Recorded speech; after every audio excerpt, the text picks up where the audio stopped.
All right, I've hit go live on YouTube. Okay. You see it now, right? Yes. Okay. Yeah, we could talk about FPS. We could talk about Yeah, true. um, character customizer. There's plenty of like side things. The main Yeah, topics will definitely be 1.0 and the Hornet, of course. and the Though. event. Yep. Yep.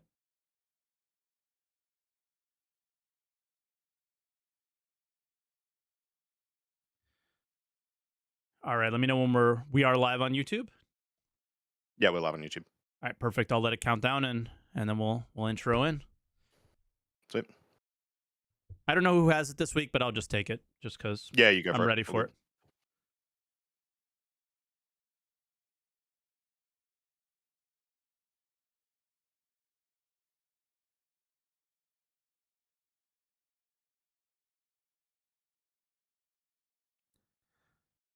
Hello, everyone, and welcome to Answer the Call. Maybe our last episode ever, because me and Croncy are going to be disappointed or disagreeing Well, we on are going a to be little something. disappointed. Yeah, well, the viewers will be disappointed, but we're going to be disagreeing, or they're going to be really excited because we're going to be disagreeing pretty hard on something, apparently. But before we get started, the one thing that I really wanted to make a big thing that we share at the very beginning of the show, you guys have been really enjoying it. Lots of people are watching the show. Significantly more than are actually subscribed to the channel. I know you guys hear that stuff on a lot of YouTube channels. It's the only channel that I have that's the case. So yeah, it's probably because we're not doing too many. Like 2 hours into the show is when we're telling you, hey, subscribe. It's a new YouTube channel. It's not the same one you've always been watching. So get subscribed and make sure that you are subscribed to the channel if you guys haven't been yet. If you don't know what Answer the Call is, it is a show that I created a while ago that was always meant to be like one topic, and you guys from the community can call in. It's kind of morphed into what we are today with bringing Croncy on as a co-host and us talking a little bit more on the goings on this week and still keeping that call-in show vibe a bit more like a sports radio show or something like that. That was always what I wanted to do. I just now have a co-host that makes it a lot easier to do the show more regularly. So if you are interested, you enjoy the show, we do them live Sunday mornings, 10 a.m. Eastern time, and we do them on twitch.tv/SaltEMike. And if you ever want to call in, it would be discord.gg/SaltEMike. You were going to say something, Croncy? You pointed, but I don't know if it was like to No, I say, was I have pointing at the something viewers to to subscribe, or I'm going to Gotcha. get mad. Yeah. So it was a absolutely wild week of Yep. expected things with the Overdrive event, like coming online, but unexpected things with the letter from the chairman. Kind of came out of nowhere in a lot of ways, and in not a lot of ways didn't come out of nowhere. We're coming towards the end of the fiscal year, so it's time to build confidence in our player base, I think is sort of the point of it. What'd you think of it? I did a video on it. You did a video on it. I didn't. Watched. Wait, I deliberately didn't do a video on the letter from the chairman. Wait, you didn't? I watched your jump point video. I think that's what I was watching the other day. Yeah, the letter from the chairman. We'll get into that too as well, by the way, because we didn't talk about it all last week. So I think the last one was like 18 months ago or something, or it was like the start of last year. It was a while ago. December and they were talking about like server meshing and stuff. December 2022 was the one that was more of the format of this, and then there was another one after 318 was a complete disaster to be like, right, my bad. Like that one was different, a very different tone than what this one is. So yeah, go ahead. Yeah, the biggest thing about this is this was not a letter from the chairman for me, but none of them have ever really been for me, and I'll sort of explain what I mean. I see what you mean by for me. Okay, yeah. Yeah, so the first letter from the chairman that I saw was when they did the first one in like 6 years or whatever, in like 2022, 2021, whatever it was. And a lot of old backers that I'd become friends with were very much like, I am really happy that Chris is talking again about all this sort of stuff. But I feel like if you're a more recent backer, you barely even know who Chris is. At least that's where my sight for this game always is it really has nothing to do with Chris or really his vision. It more comes from what all the devs are doing and what they're always showing every week, right? Yeah, I mean the So letter yeah, every week there's a letter from Jared that's significantly more yeah, valuable to the following player base than something like this, right? And exactly, I yeah, think you're kind of right. Like, I what if a lot of people don't even know who Chris Roberts is? Like, that's a possibility, yeah, right? Like, I remember Burks played Star Citizen for a year before he ever knew Squadron 42 existed. So I think it's yeah, like completely logical that you may not know who Chris Roberts is, right? yeah. At least Squadron Um, 42 was on the store at the time. Like he could have seen it, right? Chris is non-existent unless you yeah, watch like CitizenCon stuff. yeah, exactly. And that's not necessarily even a way to be like, I don't necessarily care. Well, I mean, I kind of don't really care about the CEO of a company like this, but it's more just that, yeah, because Chris is not the face of the game, it's not as relevant. Um, that being said, there were a couple of things in this chairman letter that I think is good info, but also just apparently became clickbait for every gaming news organization that exists. So let me Um, scroll down to that. I'm yeah, assuming we're talking about 1.0. yeah. Okay. So it 100% makes sense for them to say we are doing a roadmap for what 1.0 looks like, because for the last 7 years, their roadmap to what does the game look like was what's 4.0 look like. And where are we going when we get to that? Well, Yes. cool. We're about to approach that. So what's the step after? It makes sense for them to literally do an internal, Hmm. what does this look like? And that was the extent of me caring. It was like, cool, that's awesome. Ah, I don't need interesting. more information than that, and that's fine. Okay. Yeah. I that is not where I stop caring, and there's no agree or Okay. disagree Yeah, no, situations no. here. That is not where I stopped caring. Um, I think it's always healthy for them to say, like, I think Rich has come in and been like, gameplay. Like during Mhm. CitizenCon, he hammered that home. I called him out if he ever is in the channel, and he may never come because I am definitely going to put him on the spot with something that we're going to talk about later. Uh, Mhm. and there's no way I will not ask this question because yeah, we'll talk about that later. But very focused on what it's going to take to make the game, right? And that's their Yep. roadmap. But then they also discussed somewhere, I think down here, about Mhm. the actual progress tracker roadmap. That's why we haven't updated you. Something along those lines. Yeah, yeah. We would like to update you, and what they want to update us on is this 1.0 thing, which is absolutely mind-boggling to me. And I think it, like, yes, this is also where I stopped caring on the 1.0 side of things, like you, Croncy.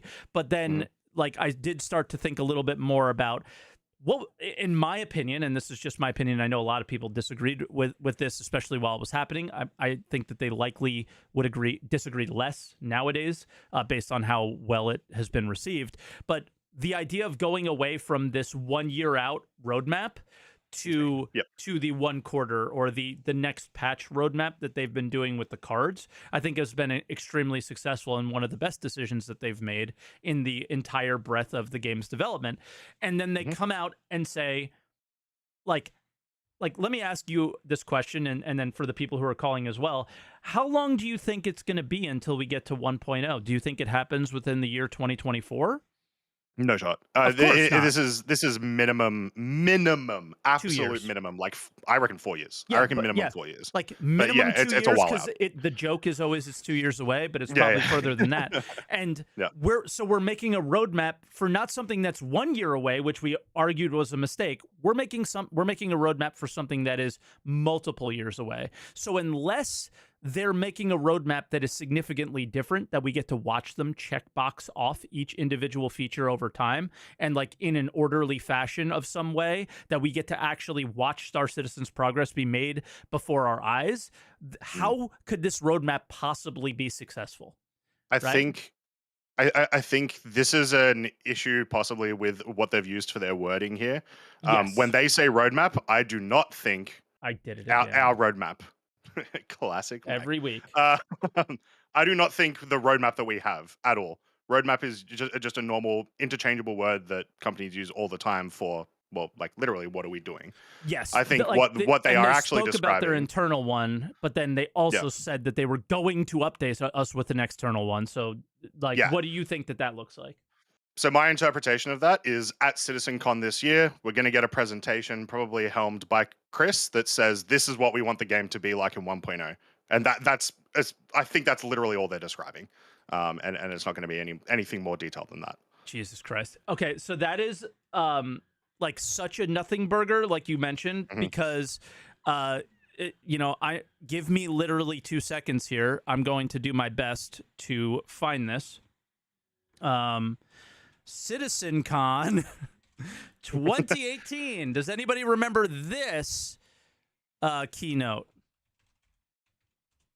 I started in 2019. I don't remember anything before that. Okay. This is going to be really funny for you then. Did you ever look back at the... I've looked at like 2016 stuff, which is always funny, but I didn't look at 2018 or... Damn. Okay, so I have the second part of the keynote. There's 2 keynotes. Road to Release was the name of this keynote, my friend. And that is exactly what you expect to see at CitizenCon this year, is this fucking goofball to go on camera and do the same thing he did in 2018. I love Chris. He's a goofball, all right? And I mean that like as a term of endearment. He's like, cheesing, he's laughing, he's having a good time. He's a goofball. Road to Release. What is release, Croncy? They didn't know because they're still figuring it out now. They don't know. I mean, of course they are, though. Of course they are. Like the game has changed so much even since then that of course a release looks completely different now. In fact, I would imagine there was probably a lot of belief within the company back then. Actually, was server meshing even a concept back then? Yes. So that holds. The game is exactly the same as it was. This was him laying out the roadmap that is leading to, and you are correct, that I believe this roadmap ended at 4.0. Okay, just like how you've been saying, like most of the roadmaps have been up to that point. Yeah. And this was kind of the roadmap that they were going on. We were in 3.3 at this time, ship purchasing, rental, and they have largely done all of these things up to this point, outside of the organization system coming before full persistence. This is the only one that they haven't really stuck to. And let's go to the most replayed, which is likely showing meshing. Yep, there it is. Okay, so like. Cool. The next step was meshing there, and that's where we are on this roadmap. And I think that is where his roadmap here ends. But I believe at this time, he believed that the game released with meshing. Many systems, right? They had a total misunderstanding of what this was going to either blow up into or what they were capable of making. By the way, can you hear the vacuum or no? No, I can't hear it. Cool. I can hear it. I don't know if you guys can. This mic is really good for some reason with that stuff. And yeah. Anyway, this is what you're expecting to get, but just a little bit more than a little bit further down the line, probably about the same amount of time it's been to get to this point, 5 years. Yeah. Sort of. What I expect it to be a little bit more like is more this is what we want done by 1.0 rather than what that seemed to be, which was here's step A, here's step B, here's step C, here's step D. I think it would be like the presentation would just be like, well, what does a 1.0 look like? What should the players expect from logging in on a 1.0? Yeah, or to add to what you're saying, there'll be a lot more elements to that roadmap than this one, right? There was like 7 things on there, right? Where this one would have economy, this one would have PvP, this would have base building, this would have like all the features that are absolutely required. Like, are pets going to be a thing? Because that was a Kickstarter goal, right? Like that kind of stuff, they would have to decide whether or not it needed to or would not be a part of the release. How are they going to handle the idea of a 100 systems? Like, there are things that are quote unquote promised that are actually a legitimate argument that they're promised, whereas most things aren't. A lot of those Kickstarter goals you would consider promises for a 1.0, right? So it's going to be very, very interesting to see what 1.0 means to them, and when they do share it with us, what it ends up looking like. Now, the thing that I did not stop at this letter with, and that I found to be by far the most relevant thing in the letter, was from Benoit. And I don't know if you caught this or not, because you kind of were like, screw this thing. Well, It it's seems more like that I didn't get it when I say like I didn't care or I didn't really follow. It's more just that it didn't you were show the amount of indifferent. excitement to me as a lot of the community has, and like that's fine. It's just it was yeah. Like I said, it wasn't really for me. Yeah. So you're definitely going to hear the vacuum now because it's right outside the door. This is to me the biggest and most important thing because it's Hmm. the most present, the thing that we're going to feel the soonest, and is I think the most impactful thing to Hmm. getting to 1.0 than anything, and that is that we didn't get an opportunity to talk about the jump points. So if we want to take that time now, we can for a little bit. I am an Evocati. I jumped through a jump gate from Stanton to Pyro and back multiple times. It worked surprisingly well. It was surprisingly visually janky, and there was a number of issues with it. I made a video on it. You made a video on it. A lot of people know about how all this stuff worked, but it worked. Right, I jumped from I moved technically without being able to tell. There's no data on the screen. You can't put anything on the screen as far as like the data that you're able to put in the top right to tell that you moved from one server to another. But you have to assume that we did because of the fact that there were so many players and all these things. Like it was not faked. Obviously, everything in video games is a smoke and mirrors and faked and all these other things, right? Like the moment I jumped through into the gate, I went backwards, and because I went backwards, I was able to see that the skybox changed immediately to Pyro the moment I joined the gate. I didn't actually travel to Pyro. Oh my God, Oh, I saw behind the curtain, right? But Yeah. but yeah, like whatever about that stuff. I went from one place to another. It was successful.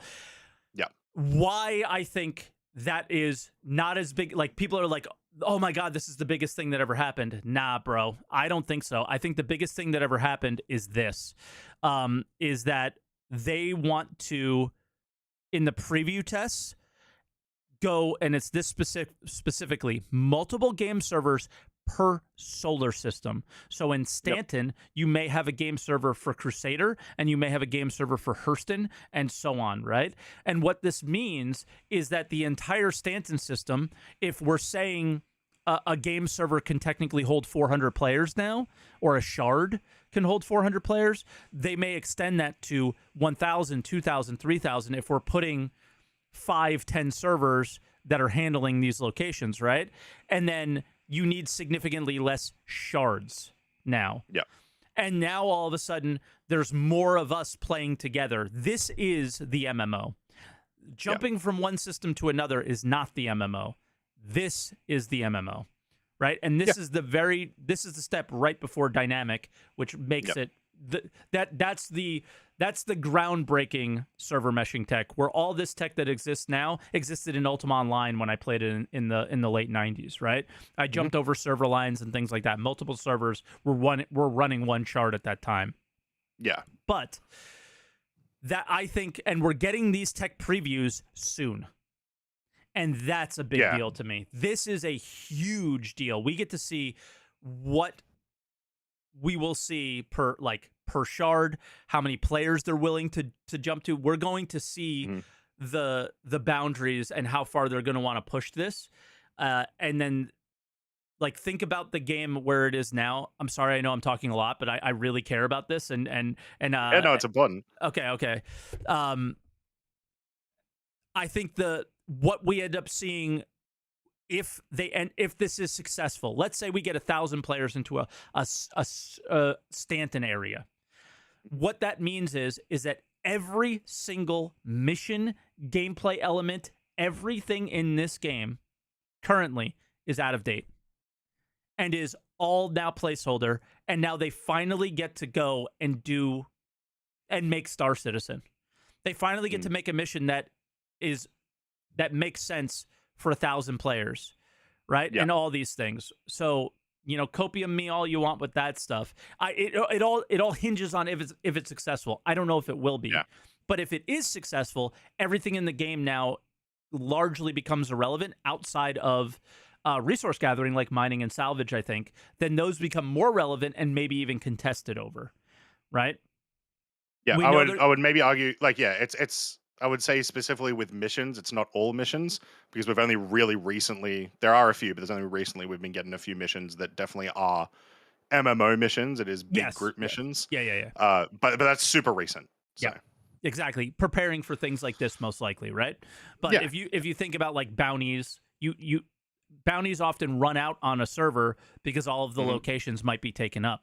yeah, Um, Same with bunkers, all sorts of things like that. So it'll be really interesting what they do and what they plan. And you mhm, know, I think the mission team has been kind of stuck for a very long time with sure, a framework of a video game that just isn't very fun, including the one thing I haven't mentioned now is this is not only will this add more players to a server, but the whole selling point is that the server FPS is expected to be higher as well. yeah. I did not see that in our Evocati test. To be clear, I did not see And I wouldn't that. have expected to either Neither did as I. well. Like with an Evo Cardi test, no shot. But yeah, Yeah. But that was one of the selling points that they sold to us. Whether or not mm, that will be true, again, I do not know. I am not going to make any claims that I do know or have any expectations on it whatsoever. I will react to it as it comes to me personally, and we'll see yep, what happens there. But that is the hope, right? So the hope is that all of these missions from the mission team where the AI don't work, we'll finally get to see them work, and they get to actually make AI that are balanced in a way that makes sense for the mission you're taking. hmm yep, Hopefully, but that's probably way further down the line in terms of yeah. just adding more players to a server and seeing how we interact with each other. Imagine a jump town in a situation like this. Holy fucking Well, chaos, right? we'll see. You're imagining a jump town with US servers. I'm imagining a jump town with Oz servers, which would be terrible because that would be if will have the capacity of like 800 people and there'll be 60 in there. So It'll be like Evo. yeah, They never exactly. actually hit the cap. Yeah, that was the other thing. um, They had a cap of yeah, 400, but never hit it. It was yeah. 350, but they still hit 350 and That's things ran still pretty yeah, yeah, smooth.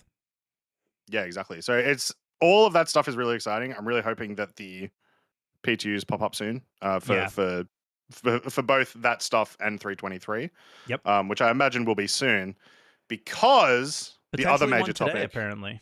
A 323 potentially, Evo. Yeah. the other major topic sort of has to do with that a little bit, which is the event and Yes. everything surrounding that, the Overdrive Initiative, um, Hmm. which let's keep the good stuff going for a little bit before we get into the argue. Um, so the Overdrive Initiative, if you're not aware, is essentially it's like a pre-patch event, which is very Pre, common in MMOs. it's like a pre-event event. It is, but it is specifically for pre 323. Yes. This was mentioned on an ISC, probably somewhere else, but I remember it being mentioned on ISC. And so the way that it works is there are 6 different styles of missions. Technically, it's 5 phases, but it's 6 different styles of missions that are going to be unlocked over the course of the next weeks. They didn't get into specific about when each one is going to unlock, so we've just got the first one at the moment. We don't have an official Um, date for Invictus yet, do we, right?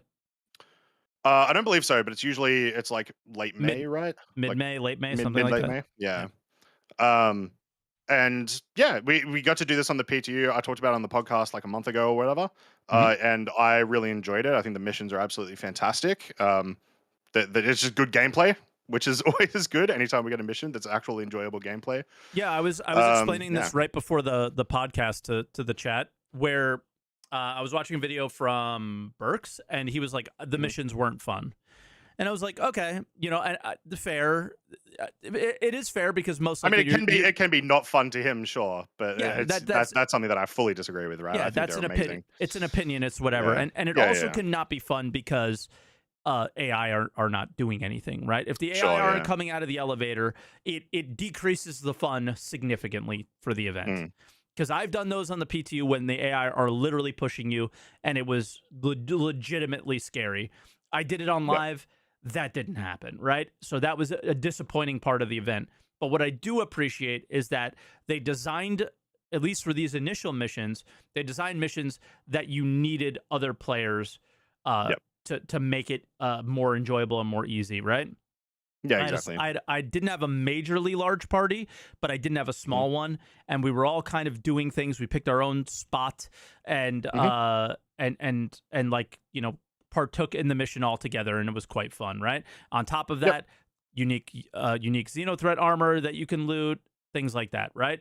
Yeah, The it's a nice event itself, very yeah. good in my opinion. It's a side Yeah. quest line, and the only thing in my opinion missing is this is dually, right?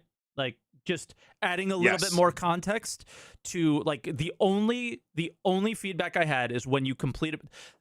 Where we are currently is that you're Mhm. going down to a bunker, you're hacking a data terminal to gather information about when or where Xenothreat is planning on attacking. Okay? Yep. That's the whole idea behind the mission, but you have to read all Mhm. of that. Fine. If at the end of that mission I was hearing a voice line of a little bit of the data that was collected. Oh, we have some Yeah, information yeah. that they're maybe planning doing a little something like this. Okay. Then Mhm. I do the next one.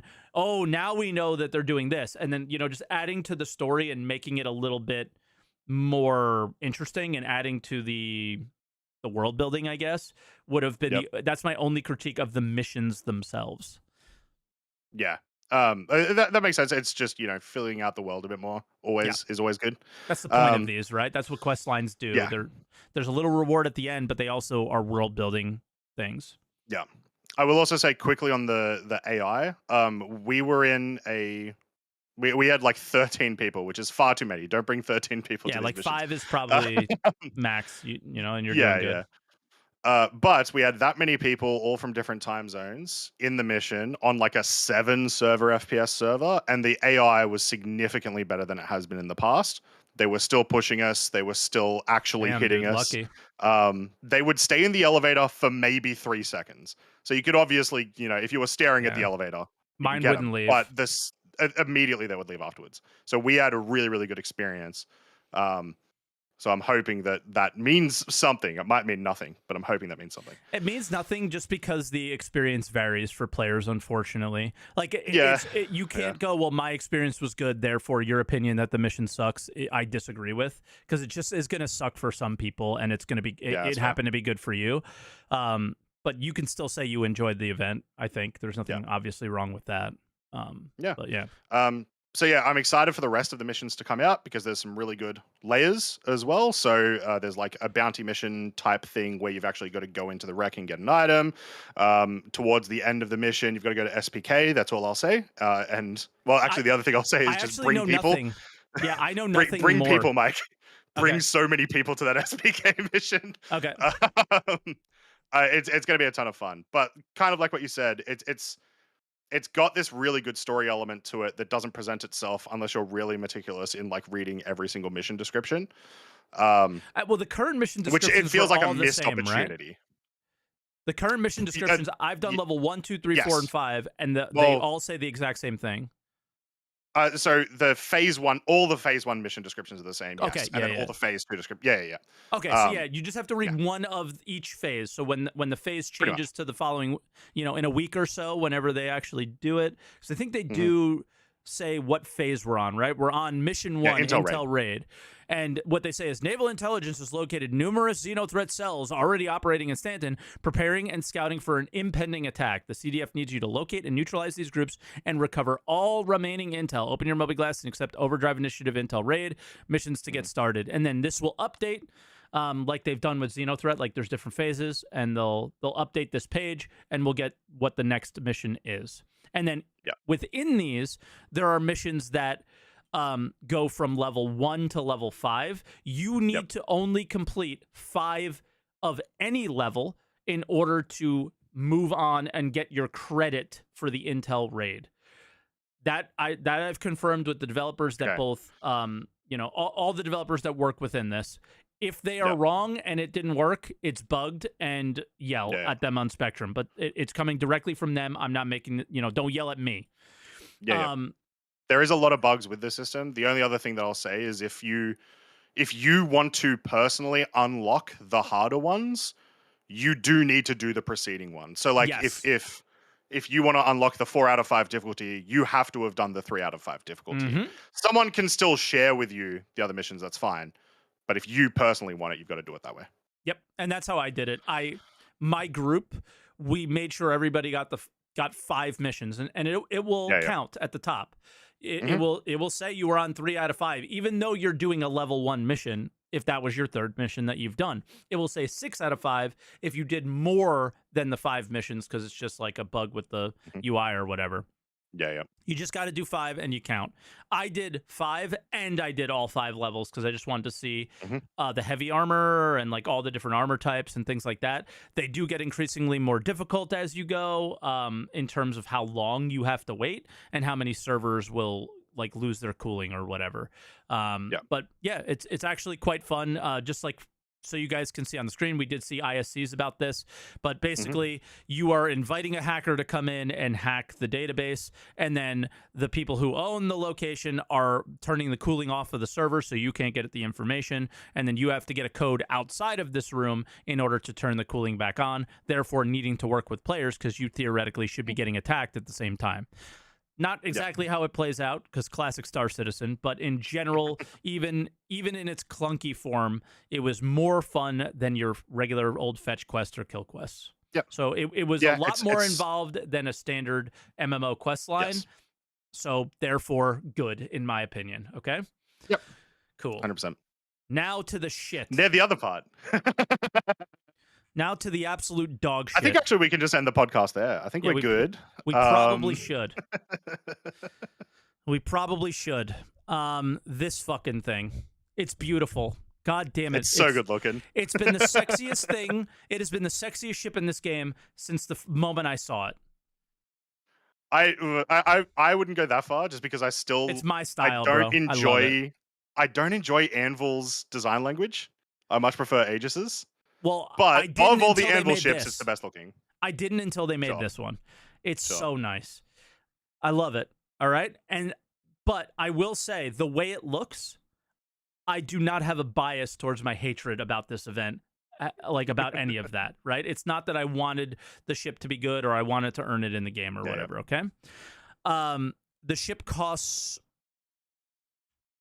let's just go down to I cost. think it was 160 USD, I 160 think. is The war it. bonds? Okay, yeah, there we go. War, because that's what I was looking for.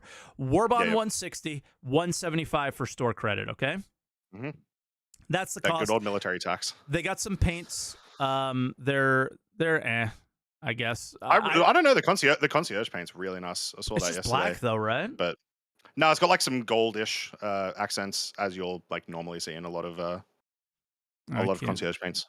Yeah, it's But honestly, the base paint is like good. It's nice. It's nice to see a military vehicle that isn't either in camo, just bare gray or like Like army this green, bluey, you know? yeah, this bluey Yeah. bluey color is kind of cool. I do like Yeah. that. Oh, the iron scale. This is the concierge one. It's okay. Mm. Icebound again. We've kind of. I'm so sick of ice skins. I've always kind of liked these, the camo, but the darker colors, and then Sure. Daymar. You know, we all love Daymar, Yep. so whatever, right? So paints Yep. are fine. The ship has some power creep. You might. I actually Sort don't. of. I actually don't know the difference between the Mark II and the Mark I, but in their marketing, it is significantly better in every aspect. Basically, they were just like, it is better. It is faster. It has more power. It has more guns. The wing guns are size 4 instead of size 3. That's one thing. The turret guns on the A are size 3 instead of size 2. Yep. And I think on the nose too, right? Or something like that. Yeah. I think on the A you can get 2 4s and 4 3s. Yeah. On a medium fighter, which is quite hefty. The It's basically balance an thing, F8C, right? It's sort of, yeah. Yeah. The balance question is awkward at the moment because the regular Hornet is still the OP vehicle just because it's got the speed bug. Presumably it won't have that in 323, but Yeah, also in master modes. 323 will be in master mode. So it's like Yeah. you can't. It's too hard to say anything about actual balance for this at all, really. Yeah. until we see it in a couple months' time. Yeah, like guys, they're even putting the batteries are listed here as well, like Mm, something that is an engineering thing, life yeah, support, computer. Like there's some things that are on here that aren't relevant to today's game that will be later, that will also yeah, likely be balanced at some point. The only thing worth pointing out, because I got a message from like a high end PvPer that said, "Hey Mike, you probably didn't notice, but you can just take the things off the A and put them on the C." And I was like, yeah, maybe, yeah. maybe, because here's the thing: the power plant has two size ones with the C, Hmm. which is typically significantly less powerful than one size two. Not significantly, but it could Yeah, be yeah, arguably significantly in this scenario less than the one size two that's on this one. So it may yeah, not be able to power the same amount of guns. Your capacitor might be too small, so it might not make sense to do those things. I don't yeah. know, but I'm just kind of pointing that out just in case. Um, You can definitely at least the C is a little bit more powerful than it actually seems based on the like where it says the technical yeah. data. Just because Have you it flown it? doesn't just have.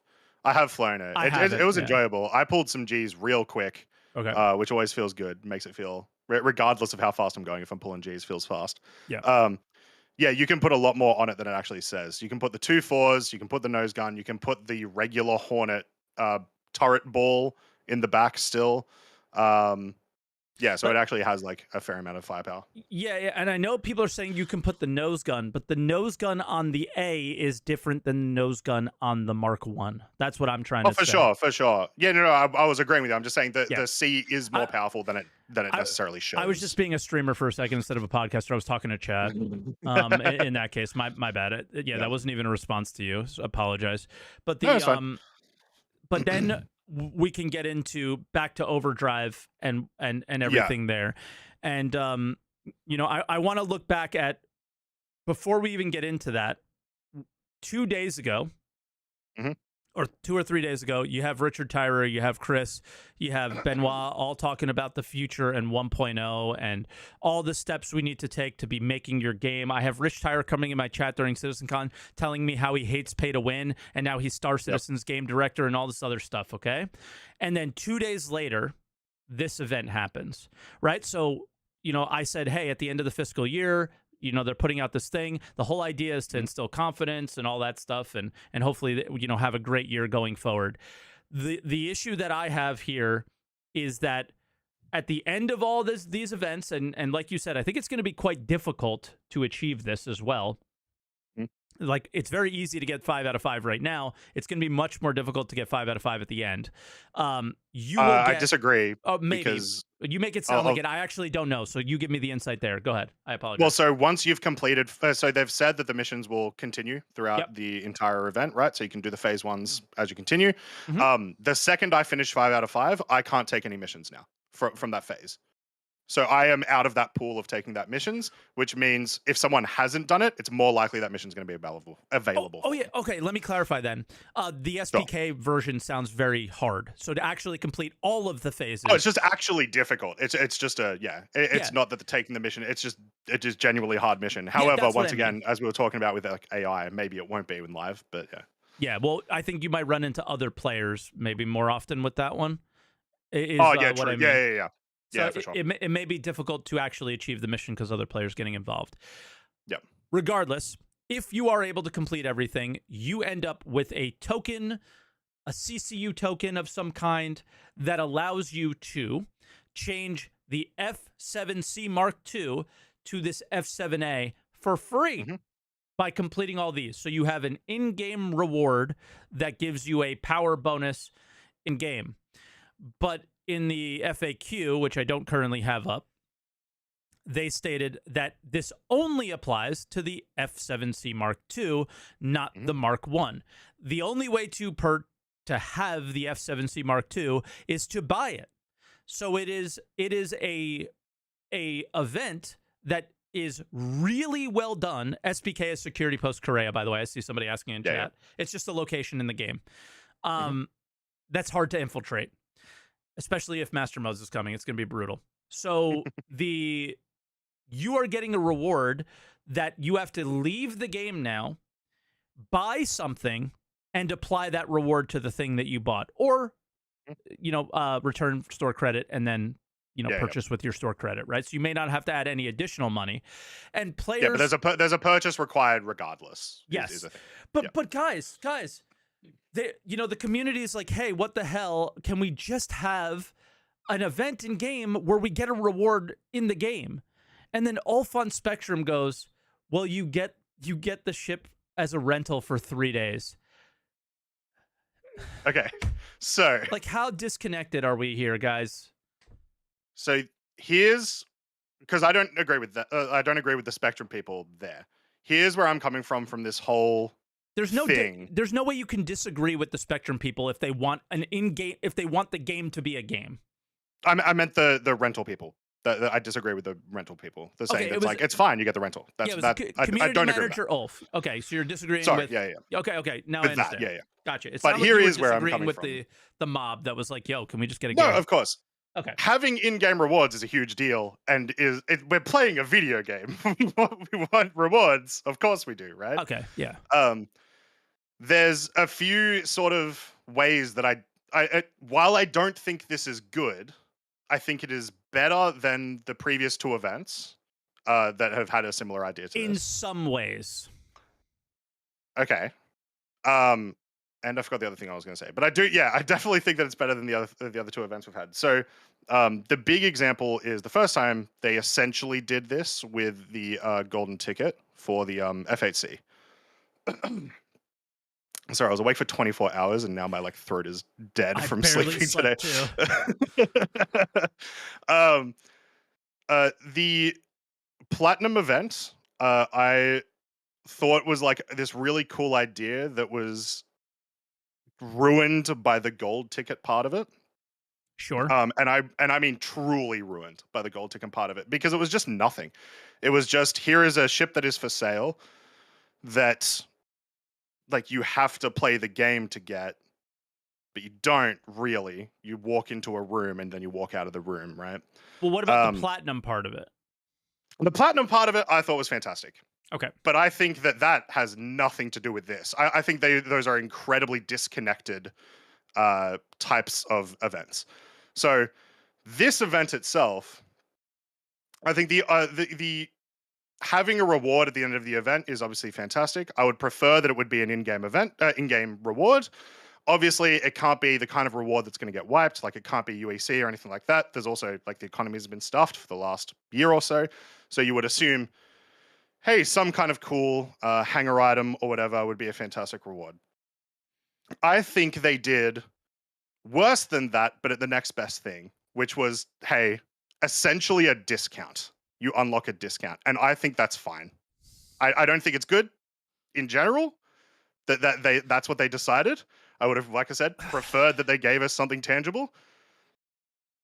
But I think it's fine. I think it's the kind of situation where if they gave us no reward, there wouldn't be complaints, and that's why I'm confused. You're right about that. You're right about that. If they gave no rewards, there would be less complaints. You're absolutely right about that.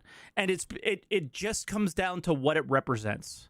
And what it represents is, I want to go right back to, we were talking about 1.0, we were talking about the commercial release of this video game, and then we immediately, 2 days later, the people who were talking to you and trying to build confidence in you that they were, working towards a video game, put in something where you're able to say it's fine that I got a discount on a web store by participating in the game, right? And you're okay with this. And that is the part that just hurts my fucking brain, is that we're in a place where we are okay with we are talking about the commercial release of the game, working towards a finished product, and the very next day we have an opportunity to show an example of where we're going with that direction, and the direction is to the web store, dude. That's my worry about this, is that immediately 2 days later they're directing you to the web store. And I absolutely understand they are in the business of game development, and game development costs money. All right? I am not saying do not make money. Guys, I laugh at the fact that every single in-game event, Siege of Orison, Jumptown, all these things, I laugh at it because it's funny, because they do a ship sale alongside with those, right? But they are not integrated in. They're not integrated into it. They are just a sideshow of it, right?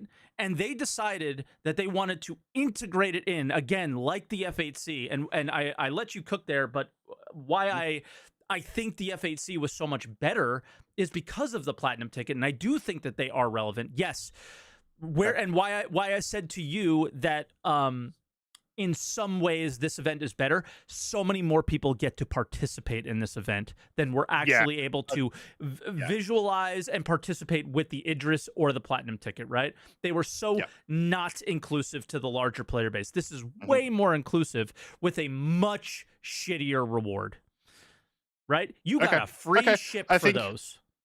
I think in the case, because once we're not necessarily We're not. disagreeing that it's a good, like it's a bad reward. It is Yes. for sure. Okay. Okay. Um, I think it's more that I put more weight towards the event itself than the reward in this situation, and that's why I think that it is better than the F8C event, because the event was trash.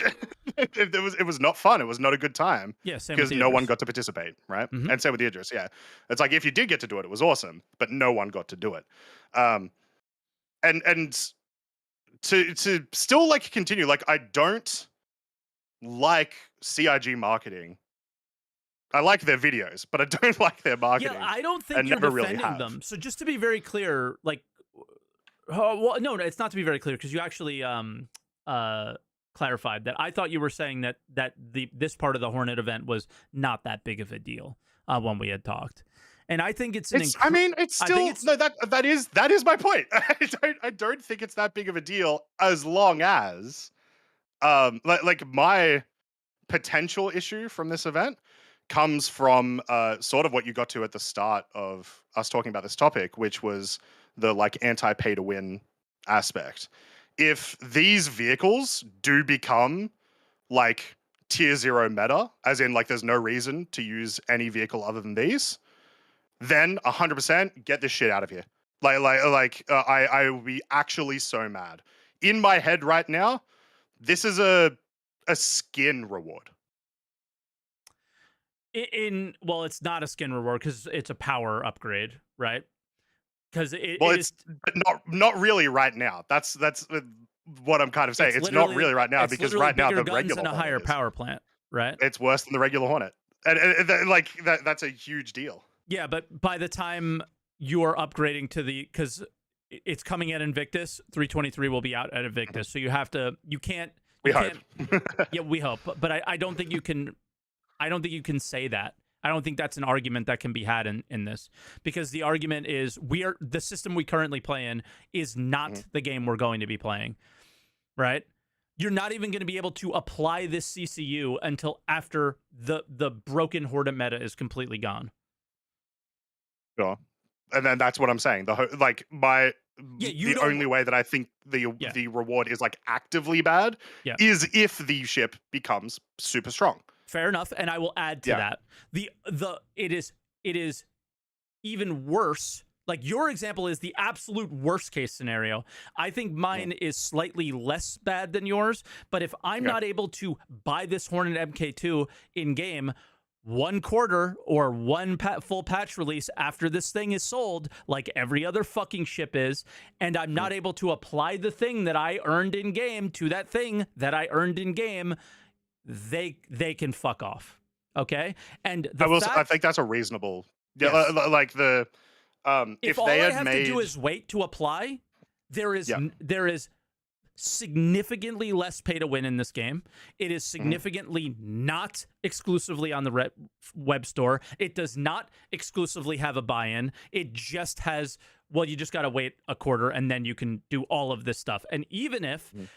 my argument is also this, is that token, that CCU needs to permanently be on your account, which was in the FAQ as not being the case, because if you melted it, it's gone. So if I lose Oh, my sure. Yeah. upgraded ship because LTP didn't work out, I better be able to still apply this A to my C when I buy it in game again, because we're in an alpha and the game doesn't always work.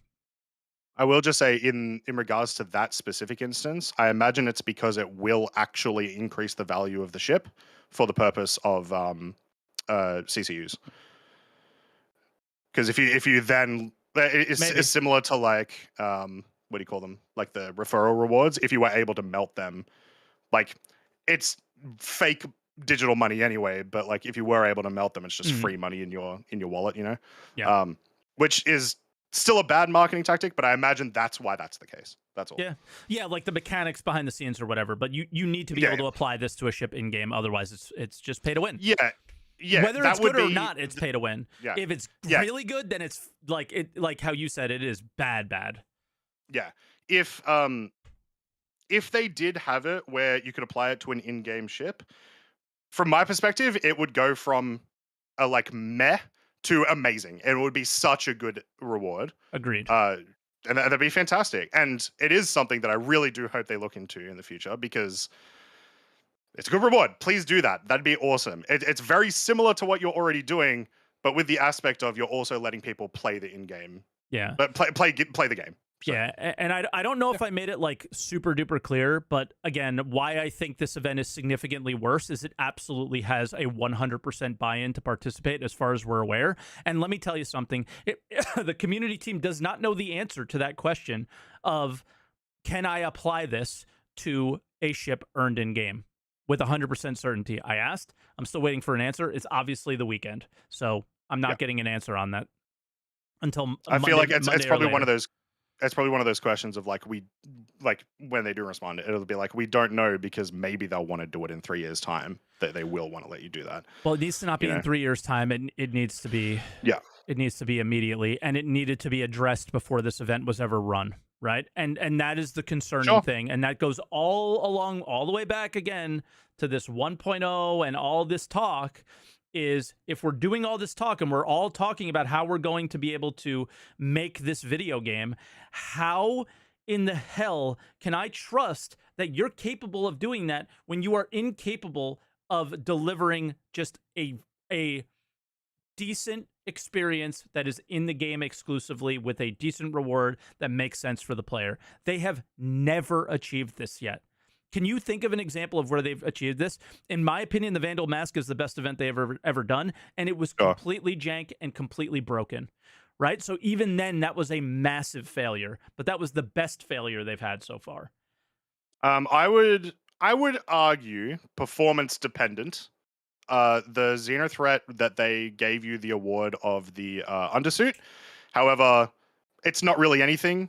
That's the other It's a kind of problem I collectible. have with the rewards. It's a Yeah, it's collectible, just and a it's collectibles just are a collectible. meaningful to some people and not to others, Sure. which is not an overall positive. But I was Mm. making this argument when Burks was talking about the like the missions weren't very fun. Yeah, yeah. That's fine. When you play MMOs, and you've definitely played MMOs before. I don't think Burks Mhm. comes from an MMO background, and I made this point because of that. Is there's hundreds of quest lines in an MMO, and each quest line has usually a specific unique reward at the end of it. And if Mhm. you'll probably hear guides, or you'll probably ask somebody where they got this weapon, like the old day MMOs. Hey, where did you get that thing? The stats on Yeah, that yeah. are something I want. He tells you what quest line to go to. In present day, you go to YouTube and get a guide. Unfortunately, sorry, it sucks. And Yep. But well, even then, that's still kind of not terrible. Like it's worse. it's It's also not not the bad. point. You know. It's Yeah, also yeah, yeah. not the point of what I'm saying. What I'm saying Sure. is that we only have one quest line, and this also sucks because not everybody wants to fly a fucking Hornet, right? Yeah, Like yeah, sure. Yeah, you're just offered a reward that is leaving out a majority of the player base. It yeah. makes again, like the thought process here from them. Again, I'm supposed to believe that you're going to be able to deliver a good 1.0, but your first quest line, technically, because obviously we have the Miles Eckhart missions, the first quest line Sure. that you delivered in Star Citizen negates what percentage of your player base? A large percentage of it, right? So you could have had a more generic reward that was less meaningful overall in terms of power creep, but more relevant to the players that are playing around you. It could have been an FPS weapon, maybe it could have been an armor, it could have been clothing, it could have been anything you want. But Yeah. but if it's a specific ship that maybe somebody doesn't even like the way it looks, you are taking away from people. a little bit, right? So I think that's a Yep, failure of the that's mission yeah. as well, or a critique of the mission. I don't want to say a failure because I don't think the mission Yeah, is sure. entirely a failure. I think marketing got their Yeah, no. filthy fucking hands on it, and unfortunately, they got way too much of their hands on it, like way too much, man. And we need to Sure. just. I don't have confidence that they're going to be able to learn from this. This is the third one, and we've been critical about them, and they made it worse. In my opinion, yeah, you didn't think so, but in my opinion, they made it worse. Yeah, I don't agree. I think they have learned, but they've still got more to learn. They have a lot to learn, and I don't think they're Yeah. capable of it anymore. I'm. Yeah. They have to prove like this is same as the letter. You can talk all you want, but you have to actually action this. Like, oh yeah, we're gonna learn from this. We're gonna take your feedback. Yeah, okay. Yeah. I don't believe you anymore. What I will say before we get to callers, because Yeah. Mike and I have been talking for, well, we always talk for far too long. The entire podcast is us talking to far too long. The one thing that I'm sure we can agree on, at the very least, in like a sort of summary of all that, is we do need better rewards in general, regardless. Yep. And we need those. We do still need those to be in game as well. They exclusively in game. Yeah, exclusively in game. Regardless of either of the opinions of where it sits, that's where the game needs to go. And how about this, guys? Like one thing that CIG, let's be okay. I've been very critical. Let me be very uncritical, or very happy about something that CIG marketing decisions have made. Ships, they put them in game for purchase. But one thing that I think they do better than most other games do is you are able to find.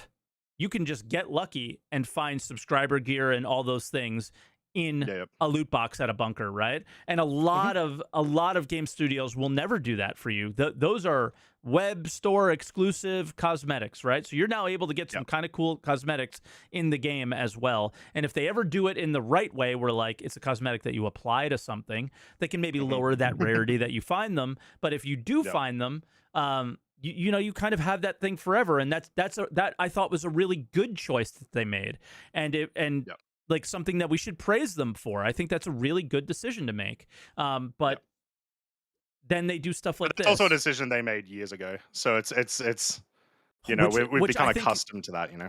Yeah, we've become accustomed to it, but I still think we should pat them on the back for it because they deserve it in that situation. Like, I don't want to just hammer on them all the time and say CIG bad, because they're not all bad all the time, right? And the only thing that I really have to say more on this is that I feel fucking horrible for every single developer who worked on this thing to make it an enjoyable the event experience. Itself, or the event itself. And the Hornet? And the Hornet. Yeah, because I think it's getting hate for all the wrong reasons. The ship doesn't deserve hate, and the events don't deserve the hate that they're getting. It's just the community / marketing team, or whoever had their hands in and Rich and Chris and everybody who had their hands in deciding that this was totally a fine fucking thing to do, because it's not. That's all I have on it. If you want to go to callers, we can do that. I don't know. Yeah, I'm I think so we touched fucking on mad, dude. Mikey Madge. I think that's pretty much everything. We touched on most of the parts, and yeah, let's see what the community thinks. Yeah. All right, our first caller is going to be PC 101.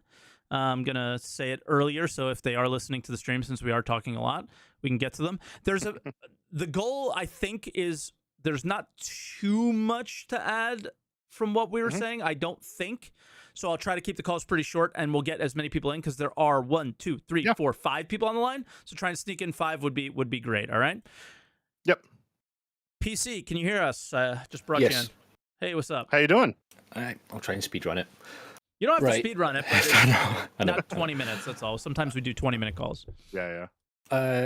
The main reason I'm calling in is the marketing thing, but I'll hit on some of the other things you talked about at the beginning. The 1.0 thing. I'm not expecting that. I guess Nothing Burger. We're not getting that within like a decade. I don't think. I feel like decade. Oh man. Yeah. For 1.0, it has to be working. So I feel like they're just going to be stuck. They're going to use the excuse of, oh, we're in beta. That's why it's not working. Because 1.0, everything has to be working. You can no longer use the excuse of, oh, we're in beta. It doesn't, though. Unfortunately, that's the problem, is it doesn't have to be working in 2024, because that's the stage of games that we are in today. it also doesn't have to have all of the features. And that's exactly what, when they do that presentation that we're talking about, that's exactly what it's going to be. It's going to be, these are the features that will be ready for 1.0. These are how many systems we're going to have for 1.0.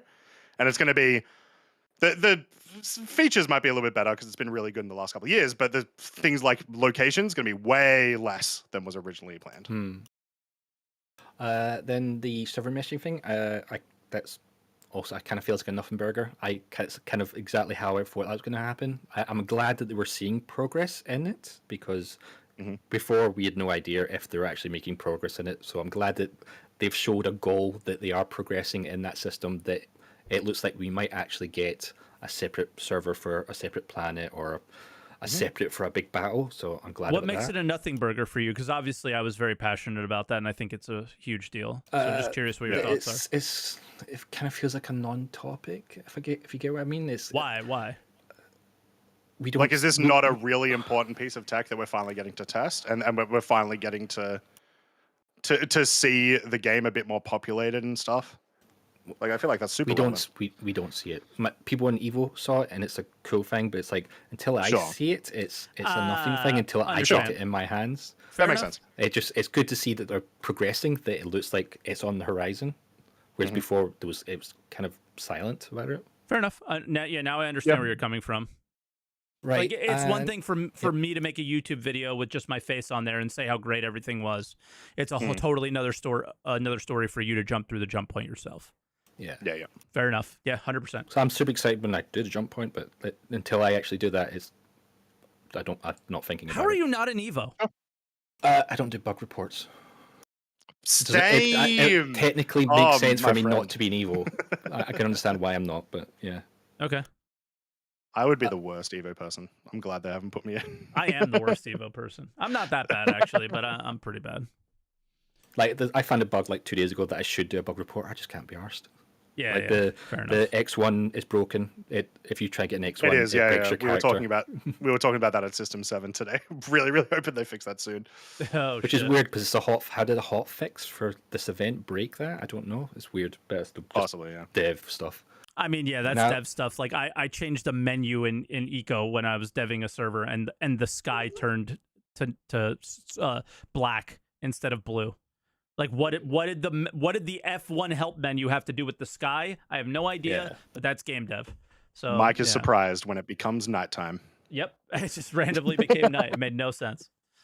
I mean, on the upside, it's broken, so I melted it, and I got the new ship because I melted for store credit. So there's a positive there. Easy. Now the event on paper, I think it's a really good event. It gets people to try missions they might not have tried.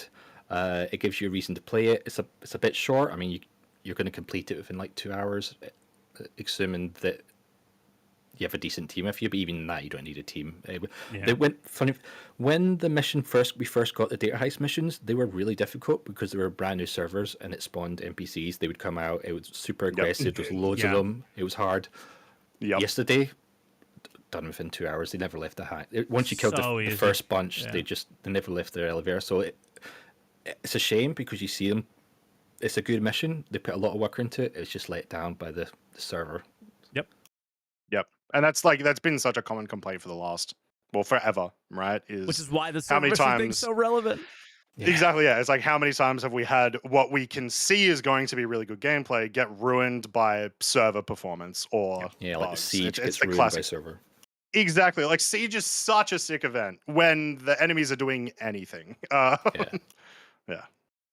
Now, so obviously, I think the event's okay, great. You get people to do different missions. It's a bit annoying that after 2 hours I'm done, and now I'm like, there's nothing. You can't like replay it. So now I've got to wait 2 weeks. Unless you have teammates who haven't done it, you can share the mission. But it's a bit disappointing. I have to wait now a week for the next you can't grind it. You can't like other dynamic events you can just spam over and over and over again. This one isn't that, and like I think that's fair. You need to have events that are a bit more like that, but for those of us that play it a ton, it was like weird. I haven't done It's the a fees up reputation bunkers, thing. I guess. It was supposed to be like a reputation thing, and it's not like a reputation grind, right? You just do the 5 missions because they kind of said earn your stripes is what they made it seem like. So you're earning rep with CDF, but they didn't quite like tie in the rep grind as much to this, unfortunately. the rep thing's I'm going to jump ahead to where I was going to get to this point at some point, but it's weird because the previous like Xeno event, each rep gave us a piece of armor. Yeah. They should have done it with this one, so you get like some special Xeno boss armor for doing this event. So each rank you went up, that would have Every been a cool phase you rewards. complete, you get a That thing. would, Yeah. and they have the armors in the game, so that would have been better than the ship sale thing. You could do the ship sale thing plus the armor thing, but yeah.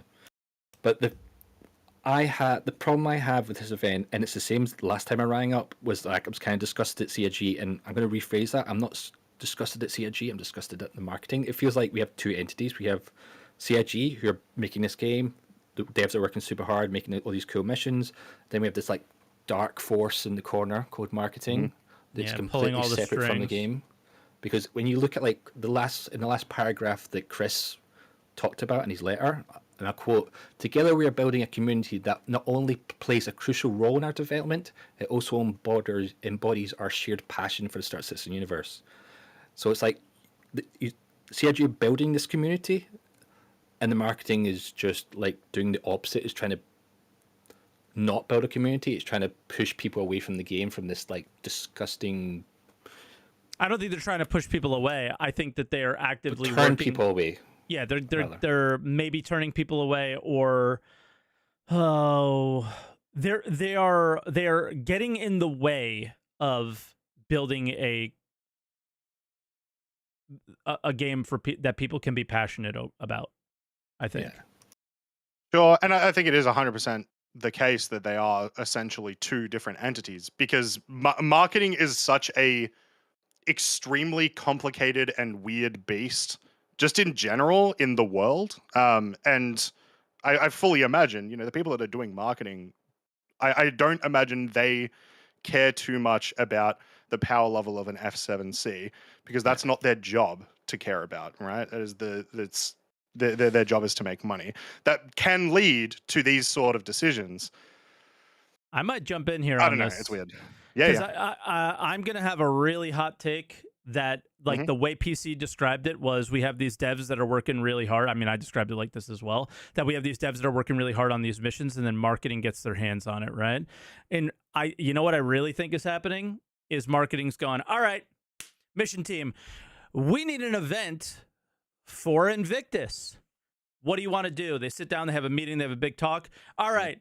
Hornet MK2, Hornet Mark II. We got to have it be a little bit more powerful because we need a little power creep in our game. We got to sell it. All right, cool. It's going to have size 4 guns. It's going to have these. Great. Power creep. We love that. Wonderful. It's going to be this expensive. All right. Now the mission. You're going to make this mission that's going to drive player engagement, and then at the end, then we're going to fuck you. And so all through that, it started with marketing. That's my hot take. Is I think this entire event started with them. They didn't look at development that was ongoing and go, we can take advantage of this. I think it was started with them. I think that is a hot take, because I just because of the way that the mission is, I don't think there's a chance it started with marketing. I think it's more likely that it is we have this idea for an event, and then that got presented to all the teams, including the ship team possibly and stuff. But I don't know if that's ever a thing we'll ever know, because it's such a weird. No, we won't. That's why it's a hot aspect take. of the We'll company, never know. I'm just like purely speculate 100%. Somebody in chat said, Richard Tyrer said, I hate pay to win 2024. Nah, man, he said it in 2023, unfortunately. We're in 2024 now, so I guess it doesn't matter. There's nothing to win, so you can't pay to win. Yeah, exactly. When you think about this event and the last one, the last one was Idris, but the one before it. F8, yeah. They've pulled ships that they already had in Squadron, because it's weird that they've released I think it's an easy thing to do to pull those. Yeah, because they're not even gold standard. It's weird. It's like, oh, we'll just take it. We don't have to gold standard it, kind of thing. It's kind of weird. I will just quickly say, I imagine both ships, like, because there was that period of time where they're like, we're going to start making ships at gold standard. I imagine both of these ships were made after that time, just because of how they work. But like, I still understand your point. But before that time, you mean, right? No, after, because they're both essentially like done. Like, they're not gold standard, right? Well, they said after a point, we're going to start making all like ships that got released after a point. Yeah. Were to be made at gold standard, essentially. So Yeah. all of the ships that have been made since then are gold standard. But you're Would saying these that they ones made not it be that? after. No, the ships should have been before they made the point of we don't want to release Infinites not gold standard. Yeah, I these think were those already ships in Squadron. Yeah, that's why I think that's what you're saying. Yeah. Do they not? Okay, they don't have component access. Cool. That's I had The assumed F8 that these isn't gold essentially were standard. Yeah, like all the Squadron ships aren't because they're just Squadron ships. I think they're just pulling assets without gold standing in it because they're already kind of done. Yeah. Just not gold standard. It's easy just to pull that and use that as the event ship. Which makes it even worse, I think. Yeah. Because in regards to selling the ship, I think I would have did it a different way. I think I would have gave the community, maybe not this ship, but gave the community a ship, and then an option to pay to upgrade it to a better ship. I think you would have got more money that way. Than because if everyone gets the ship, they're going to go, oh, I kind of want the better one. I'm going to spend that extra $30 to upgrade it. You probably don't when the ships are that expensive. Is the issue? Yeah, like, I know it costs so much to make the ships from a development point. I think I mean like because they're selling this ship at 160, and then it's like the free upgrade rather than free ship and then paid for upgrade. Like, is that what you're saying? Like free ship paid for upgrade? Yeah, I think more people would pay to upgrade than to buy the ship. Exactly. I think we would have made more money that way. I think way more people are using store credit to get the Hornet MK2 and then hopefully getting the game for or the upgrade for free in game. Where I think what PC is saying, since it's a smaller buy-in, it's more like a microtransaction, and you're more likely to get somebody to swipe kind of quickly because it's not as big of a buy-in, right? Yeah. So like a Warbond 160 is a money's all relative between money's relative between people. It's like $50 to upgrade. Yeah, like what if it's $30-$40? Like people will swipe more easily on that upgrade rather than pay 160 for a new ship. Right. That's his argument, but who knows? But PC, let's make final thoughts here. That was it. I think CIG, the company, Crest, I think they're building a really good game, a big community. They're building this community, and then you have this separate entity, which is just the thing in the corner that no one speaks of. The Sith. Yeah, the dark side. Anyway, I'll move on so you can move on. So thanks for having me. Now catch you later. Yeah, no, cheers, PC. All right, bro. Thanks PC. Bye now. Guys, check out PC on YouTube and Twitch if you guys haven't yet. PC 101. All right. Good dude. Good dude. One good thing you can always say about marketing, they've got some handsome people in their videos. Well, were you in anyway, one of let's the get to videos? the Is next that what you're caller. trying to say? Yeah. I was in the wow. You were in the racing one. Mike forgets. Damn right. No, I didn't get it at first. I thought you were talking about the devs or something. That was clearly a bad joke, so I've messed up. Yeah, it went over my head. I'm sorry. Step back, how you doing? Oh boy. I'm doing good. Fantastic. What do you want to talk about? So, since we are keeping it short, the main topic I want to talk about is 1.0, but I can give my thoughts on the other topics. Marketing bad, server meshing is good, progress there. The new missions are also nice. Yep. But there comes the 1.0 thing. They want multiple thousand people, I think, in one star system. And now we have like 50 people in one server trying to do a certain mission type. And we already run out of locations very, very fast. Yeah. Yeah. Now, to be fair, just to that specific example, one of the promises of 323 is essentially to fix this with these new locations. Multiple missions at one location. Yeah, multiple missions at one location, and not only that, but there's a ton of those locations. The thing is, how many? Like, where is the limit? Like, how many people can you have before that then becomes oversaturated and so on? And it's going to be a problem that CIG are going to have to solve, and it's going to be hopefully not at like I want to be in a stage where I don't have to wait 10 minutes for the mission that I want to pop up. I want to be able to take the mission the second I'm in the game. How long am I going to have to wait to do that? The one thing that I would respond to that is let's go all the way back. This was a very long time ago with Todd Pappy, actually, I think. So rest in peace, Todd. But the thing that he was talking about was caves. And we want to have hundreds of these caves. And then they had like 3. And it was because they could not fit enough entities in the server. This was like around the time of Levski and stuff was still around, I think. And they had to remove that, right?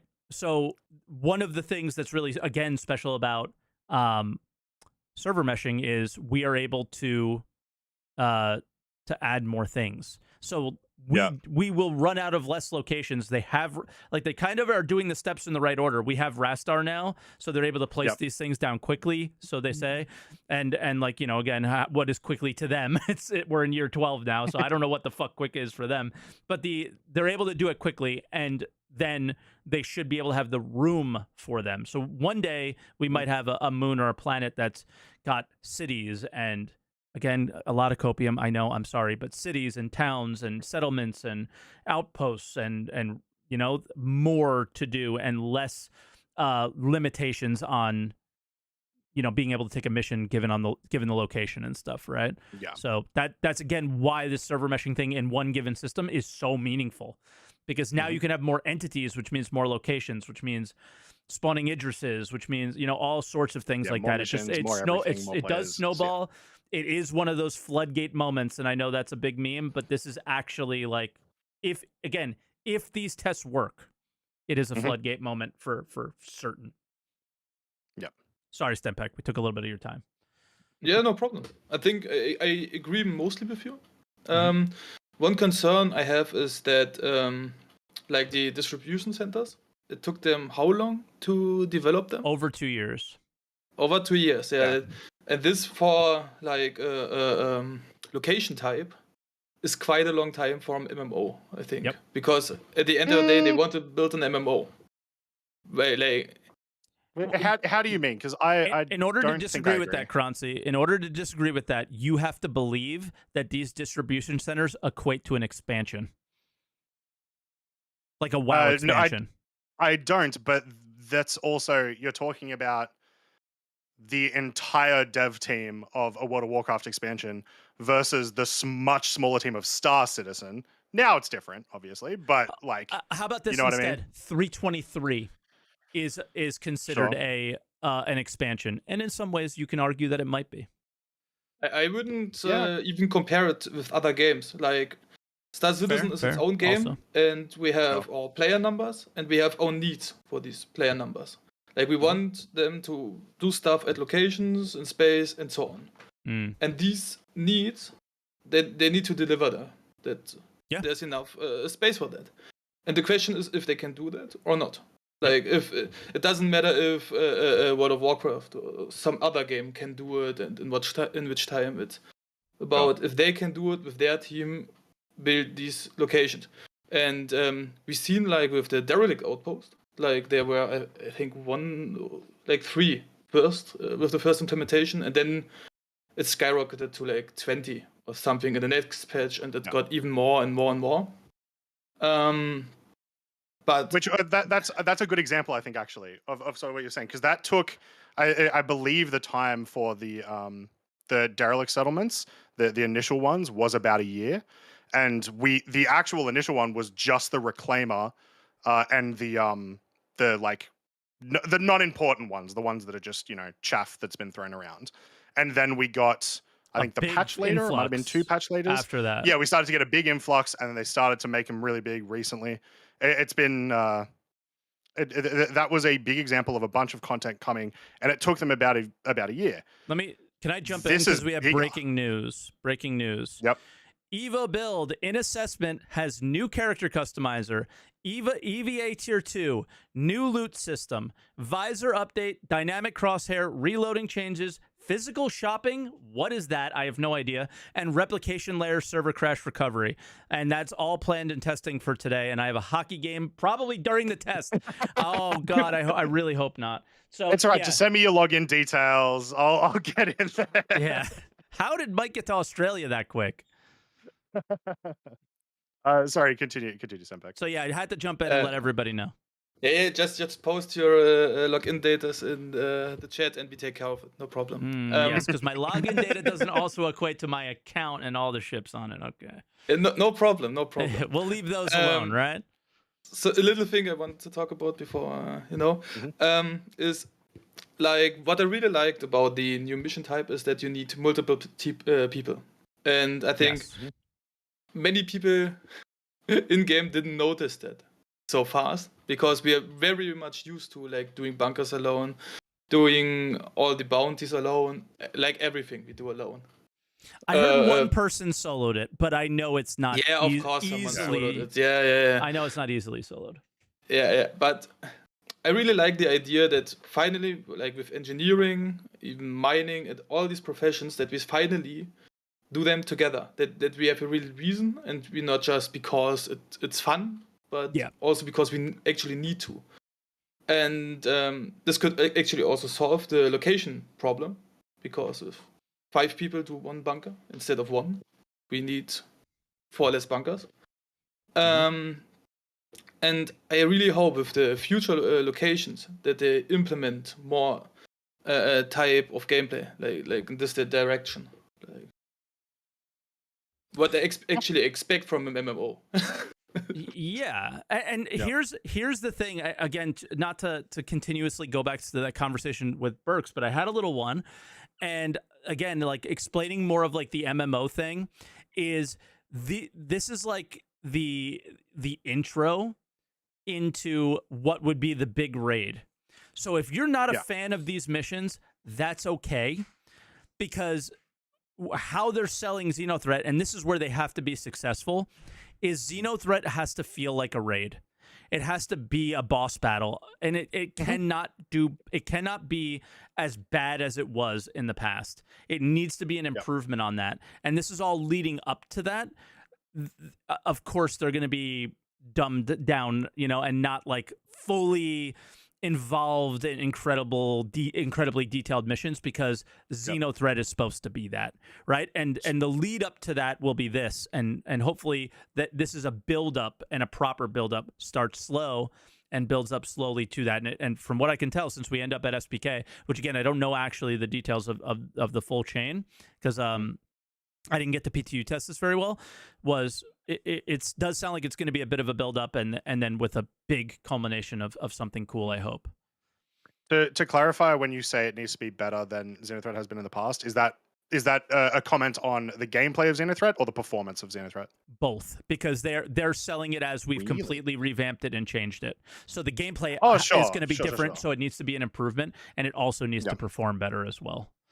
Okay, yeah, because I think the gameplay was fine, but it definitely can't be, if they are changing stuff, it can't be worse. That's horrible. Exactly. Yeah. And to be fair, Xenothreat had probably the most like interesting, involved dynamic mission stuff so far, right? With I gotta grab the boxes and blah blah blah. So multiple industries interacting as well. Yeah. Awesome. I don't know how much time I have left, because I have like. We took a lot of yours, so feel free to. Yeah.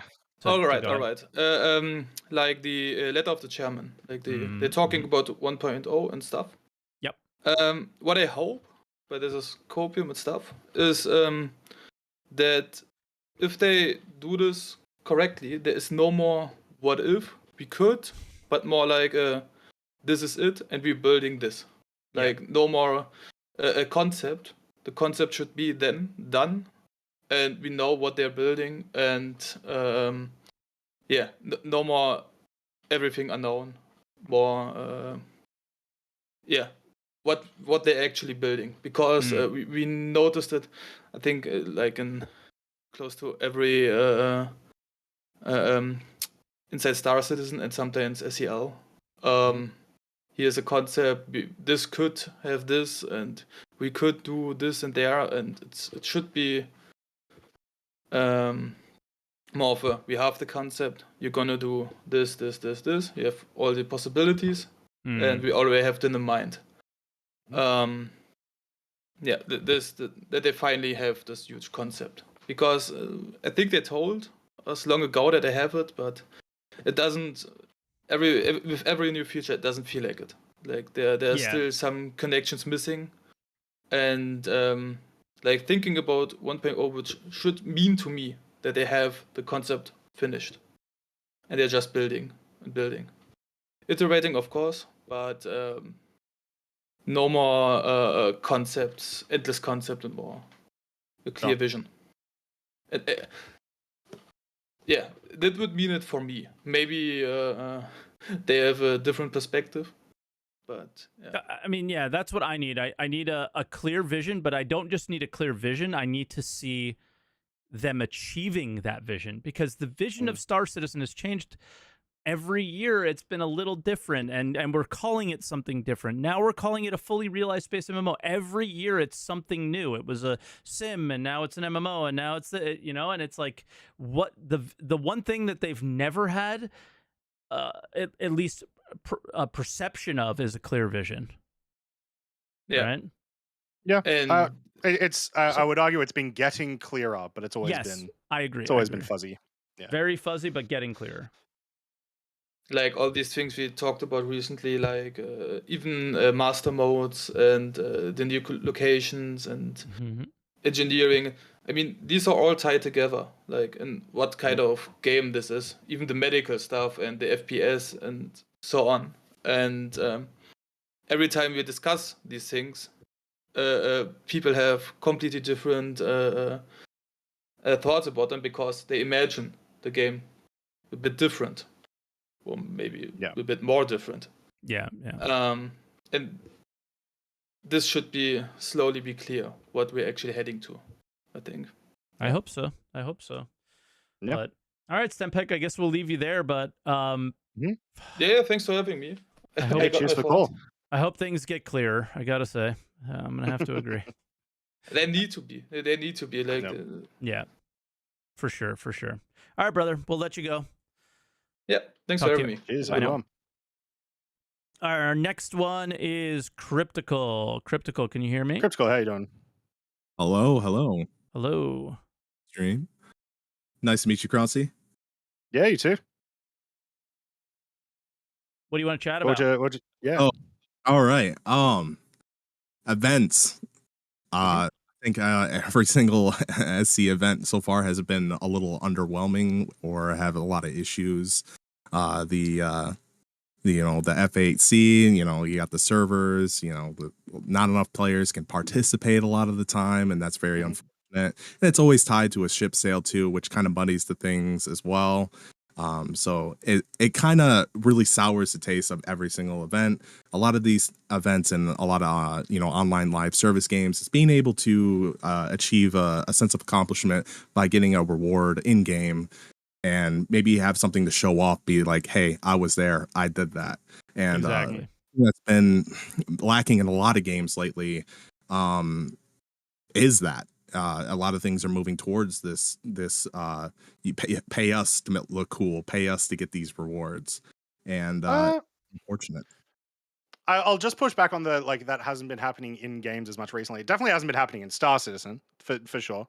But I mean, the sort of I was there, I did that has become such a big thing in a lot of the larger titles, like Fortnite and Apex. Whenever they have big event changes, big season changes, is huge memorable events that people are a part of. That's the only thing I'll push back on it. It's definitely not happening in SC though. Oh yeah.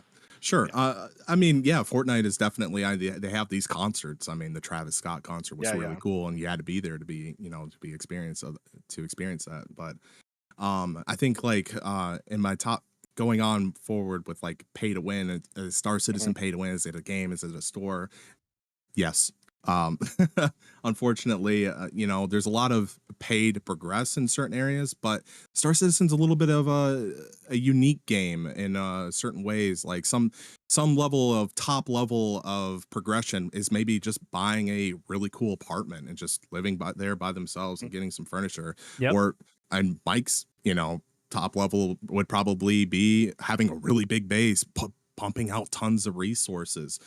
Everybody's end game progression is different, and it definitely does matter of the size of the group that you play with.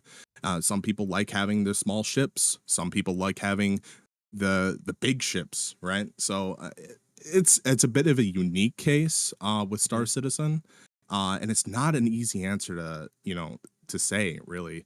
But I think for me personally,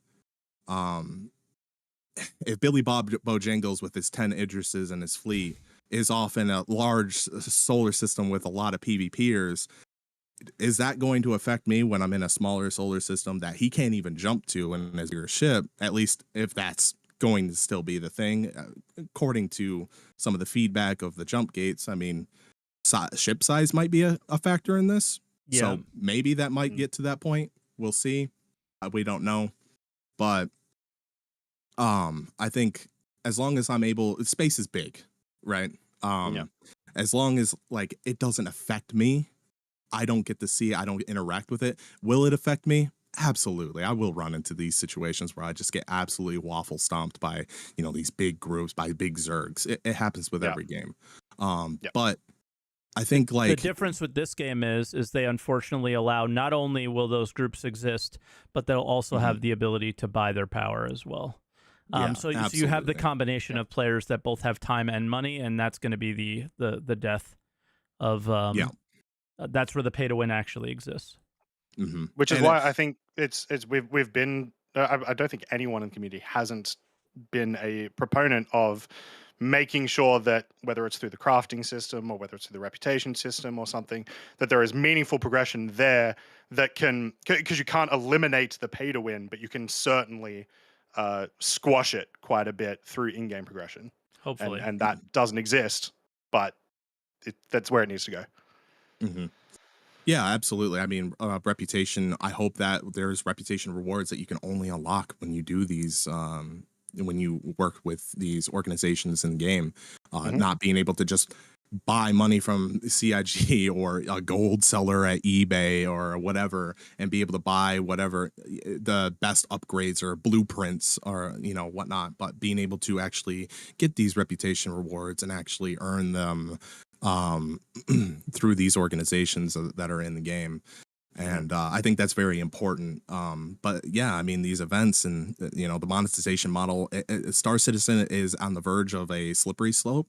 Hopefully they, you know, some people out there maybe don't want the ships to not be sold.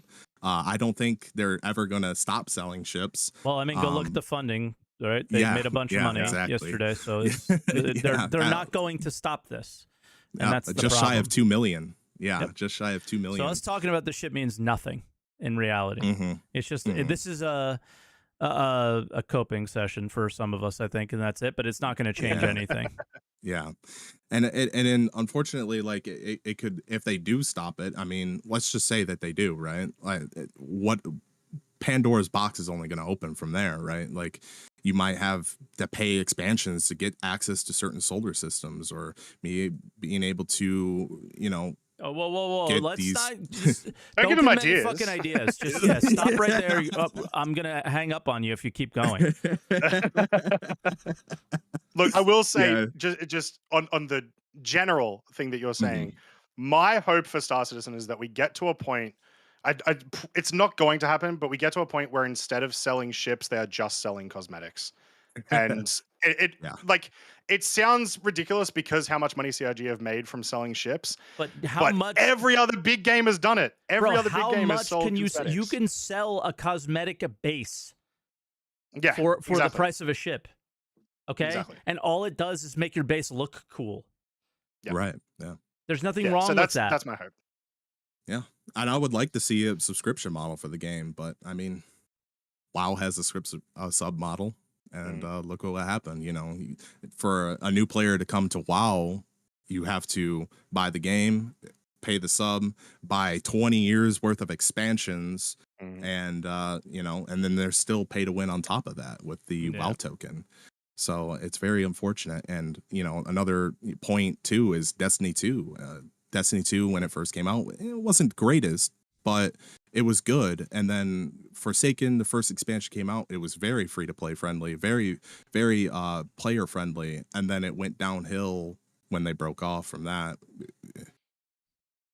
You have to buy season pass for seasonal events and stuff like that to get seasonal rewards. Like it gets really, really bad when you go down. Like watch a video on this. As a Cross makes a great video on this about 6 months ago. It is scary. But with Star Citizen 1.0 going on to the letter, 1.0 for me, this is the new 4.0, the road to 4.0 carrot on the stick to me. Yeah, it's bullshit. Well, I don't know if I would say it's carrot on the stick. It's literally a thing the company has to do, right? They had It to do is the 4.0 next. too. Yeah, but they don't have to frame it Yeah, like for this. sure. They don't have to Yeah. frame it the same way they framed it for the last 5-6 years. The Sure, road to some other yeah. bullshit, and yet we never we never got to the other roads yet. We're Right, we're yeah. we're on a roundabout, guys. We're on the not on a detour. road. We're on the roundabout. The road had to be a deep. They had to strip away the road and repave it. Come on, yeah, we're in I love traffic. the term. I love the term. We're on the roundabout. That's absolutely fantastic. We're in But fucking yeah, I traffic. mean, you know, and I was suckered in when 2016 with the sandworm. You know, the roadmap then was like, oh, 4.0 after 3.6. Like, Mhm. yeah, you know, like look what happened. Here we are, 323. But moving on with my next point, and this is the big point that I want to nail, is I come from both an MMO background, but also a FPS background. I've played every Battlefield, Call of Duty. The Finals is my new guilty pleasure. PlanetSide 2, Hell Let Loose. I played thousands of hours of FPS, both on PC and console. I love FPS games, you know, and you know, the glint angle, the range of all that scope glint. I love that. I see that. That's great counterplay for sniper counterplay in FPS games. There's a reason why every game has it, because it works. It's great. Yeah, I was really best- surprised on like the backlash from a lot of the community of it. It The was best like commentary- haven't Well, you they played a don't play game? games. That's why they. Yeah, The they best just talk about commentary them. is Zach doesn't know anything about guns. He should come to Texas and learn about guns. That's what somebody said on Spectrum, and I Wow. because Better and it come to wasn't even Texas. a, We'll show it them wa- out what this freedom works. it wasn't even a joke. It was dead serious. And Oh, it's man. like, dude, guys, stop equating real life scenarios to a video game. It's not how it works. Real life doesn't have balance. Video games, they attempt to have balance. The point of real life is to be unbalanced. Like No, Mike, I want my ICBM and my Mac 10 to be able to equally fight each other. yeah, like it's so silly. So I am of the argument that like maybe Sniper Glint isn't the best choice. Maybe something like a scanning mechanic is, but it's the best choice for right now is their opinion and what they want to do. And when it comes in game, we will shit on it or we will love it, and they will adjust, and that'll be that. And I just praise the fact that somebody is trying something and somebody's trying to make the game better, because guess what happened in the last 5 years? It sat there and did nothing and has rotted. The game has been rotting, and every aspect of the game has been rotting except for the one that a few teams are specifically dedicated on, right? Now we have a number of developers, a number of teams dedicated to certain things and hopefully maintaining those things. And that's what appears like is happening there. So I feel like it's an overall positive. Whether you like Glint or not, we'll see what happens. They are open to fixing things. They're open to changing things. They're open to removing things. So shit on it when it's there.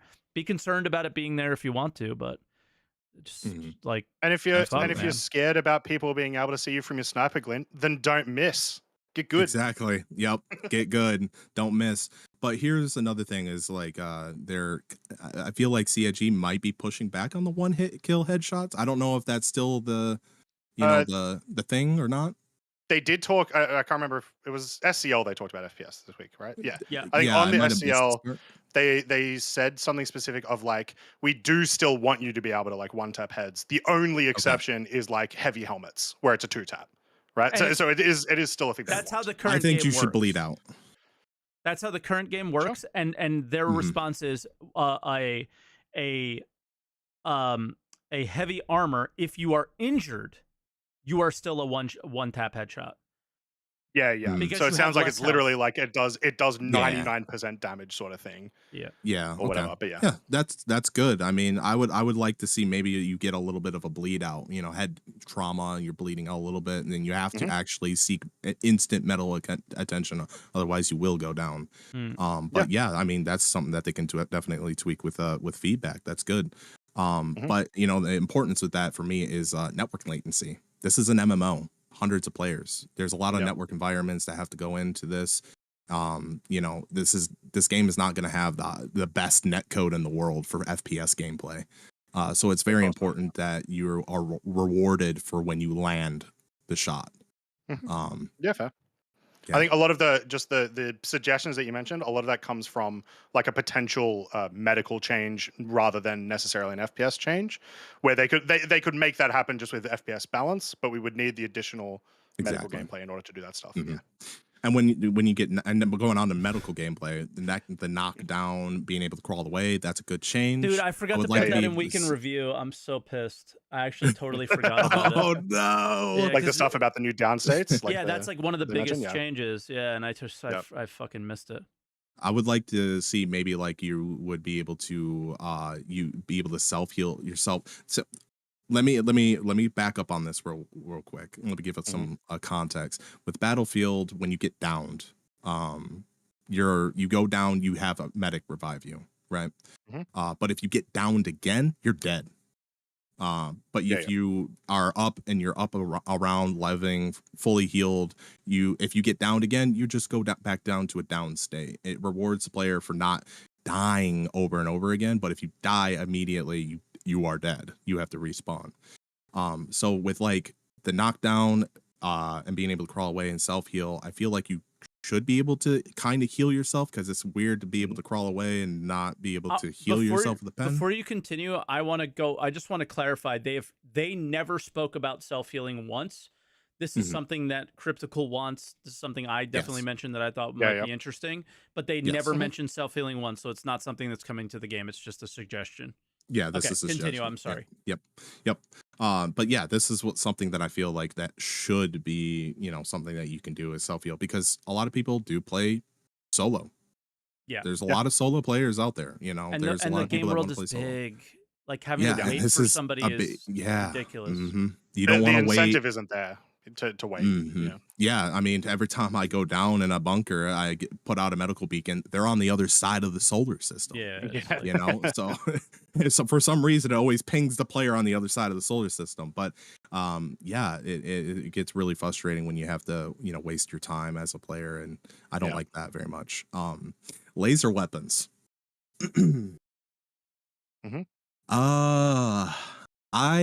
Laser weapons, I feel like the backlash of the recoil is it's a give and take situation for me. I think with the way the game is currently right now, I think having the recoil mechanics for laser weapons is fine, but currently I feel like laser weapons are really just ballistic weapons, but worse. You can't shoot through shields. So if someone's shooting from inside their ship, like from the side bay doors of a cutlass, if you're fighting somebody with laser weapons, you don't have to worry about them. They're not going to get through your shields with size 0 hand weapons, right? So it just makes it so ballistic is still king in this game, unfortunately. I would for a future change later down the line. This is obviously like well into beta, maybe even past 1.0 if we even get that far. But I would like to see maybe tone down that recoil, but make it so they overheat. They have to recharge, right? They did. And I saw that, and I was like, I'm absolutely on board with that. And I understand that in the current state of the game right now, it ain't going to be there right now. That's later down the line. But and when I heard that, I was like, okay, good. They are aware that is definitely something that should be a thing with laser weapons. So I was, very, very, very interested in seeing what they go with that. But with binoculars, people want to have binoculars to be able to zoom in and not have glint when you have binoculars. We already have a visor. On board. They seem to be on board with that. Well, we already have the visor system that you can zoom in. Yeah. It's not great, but it is there. Yeah. It does work. And I mean, but there's going to be updates with the visor system. I don't agree with that unless it's with a specific helmet or something, because you should need to make a choice. That's fair. That is fair. Like everything about Star Citizen keeps being about choice, and if you should be able to a sniper roll helmet. Yeah, a sniper helmet or whatever, right? Like you should have the choice of there's a downside to this helmet, or there's a downside to this item that you bring because it's taking up a slot that could be replaced by something else, right? That's what we need in the game. Not just, well, just let me zoom in, because now you have a sniper who can zoom in, but you also have somebody else who can zoom in, and now we're at this weird place that doesn't make sense. Well, with the zooming in with the scope, with the visor, you wouldn't be able to shoot. You're just Obviously. It's like a binocular effect. Yeah, but, I just want to make sure that's No, it's clear. It would be a binocular, but I just think if we're going down the route of everything Star Citizen has been going down for the last couple of years, it would be a choice. So a choice would be an individual item or a helmet or whatever. It wouldn't be available to everybody, is what I mean. I mean, and they want to do the rolls with the armors, right? Exactly. So make it a roll. You know, make it a roll. It's like, hey, this sniper, it's a light helmet. So if you get tapped in the head, you're dead too. Yep. But you have the ability to zoom in much further than any other helmet. Yeah, they don't have a heavy version of it or something, right? That would be that's a good, it could be the good drawback. counter. Good counter. I would say bring it back maybe towards the topic or whatever, because we are touching on the FPS stuff a little bit today, but we don't have that much. That's a big point of contention for me. I understand. That's fair. It might be for another podcast, right? Sure. But it's almost certainly one we'll do once 323 comes out and we get to actually feel what that is like. Exactly, right? It's so hard to talk about something that isn't in the game yet. So I might want to put a pin in that one and save it for later with you. I think we'll bring you on for that one. But is there anything you want to talk about on like the topic or the other things that happened this week? Maybe the character customizer, since that was the last ISC. Okay.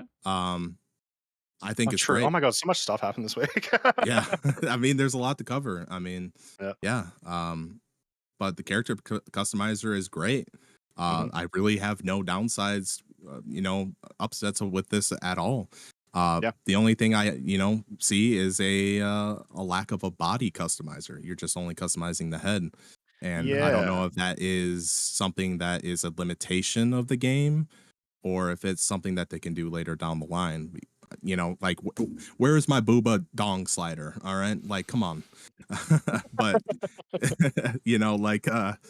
where can I make my head like an inch wide and then my like shoulders all the way out to here, that sort of thing.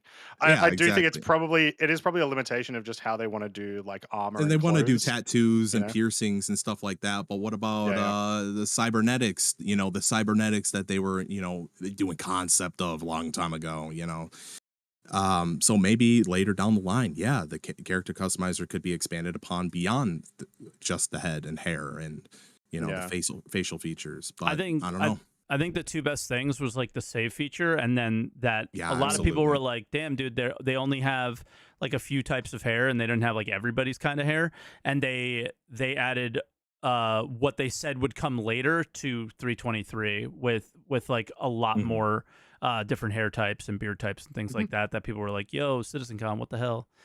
It's just like one type of person. Now it seems to be a bunch of different people, so they can make their own character look like themselves. Yeah. And I think it's a very solid variety for the first implementation. It's enough that it makes me want to actually like do character customization opposed to right now where I just default start play.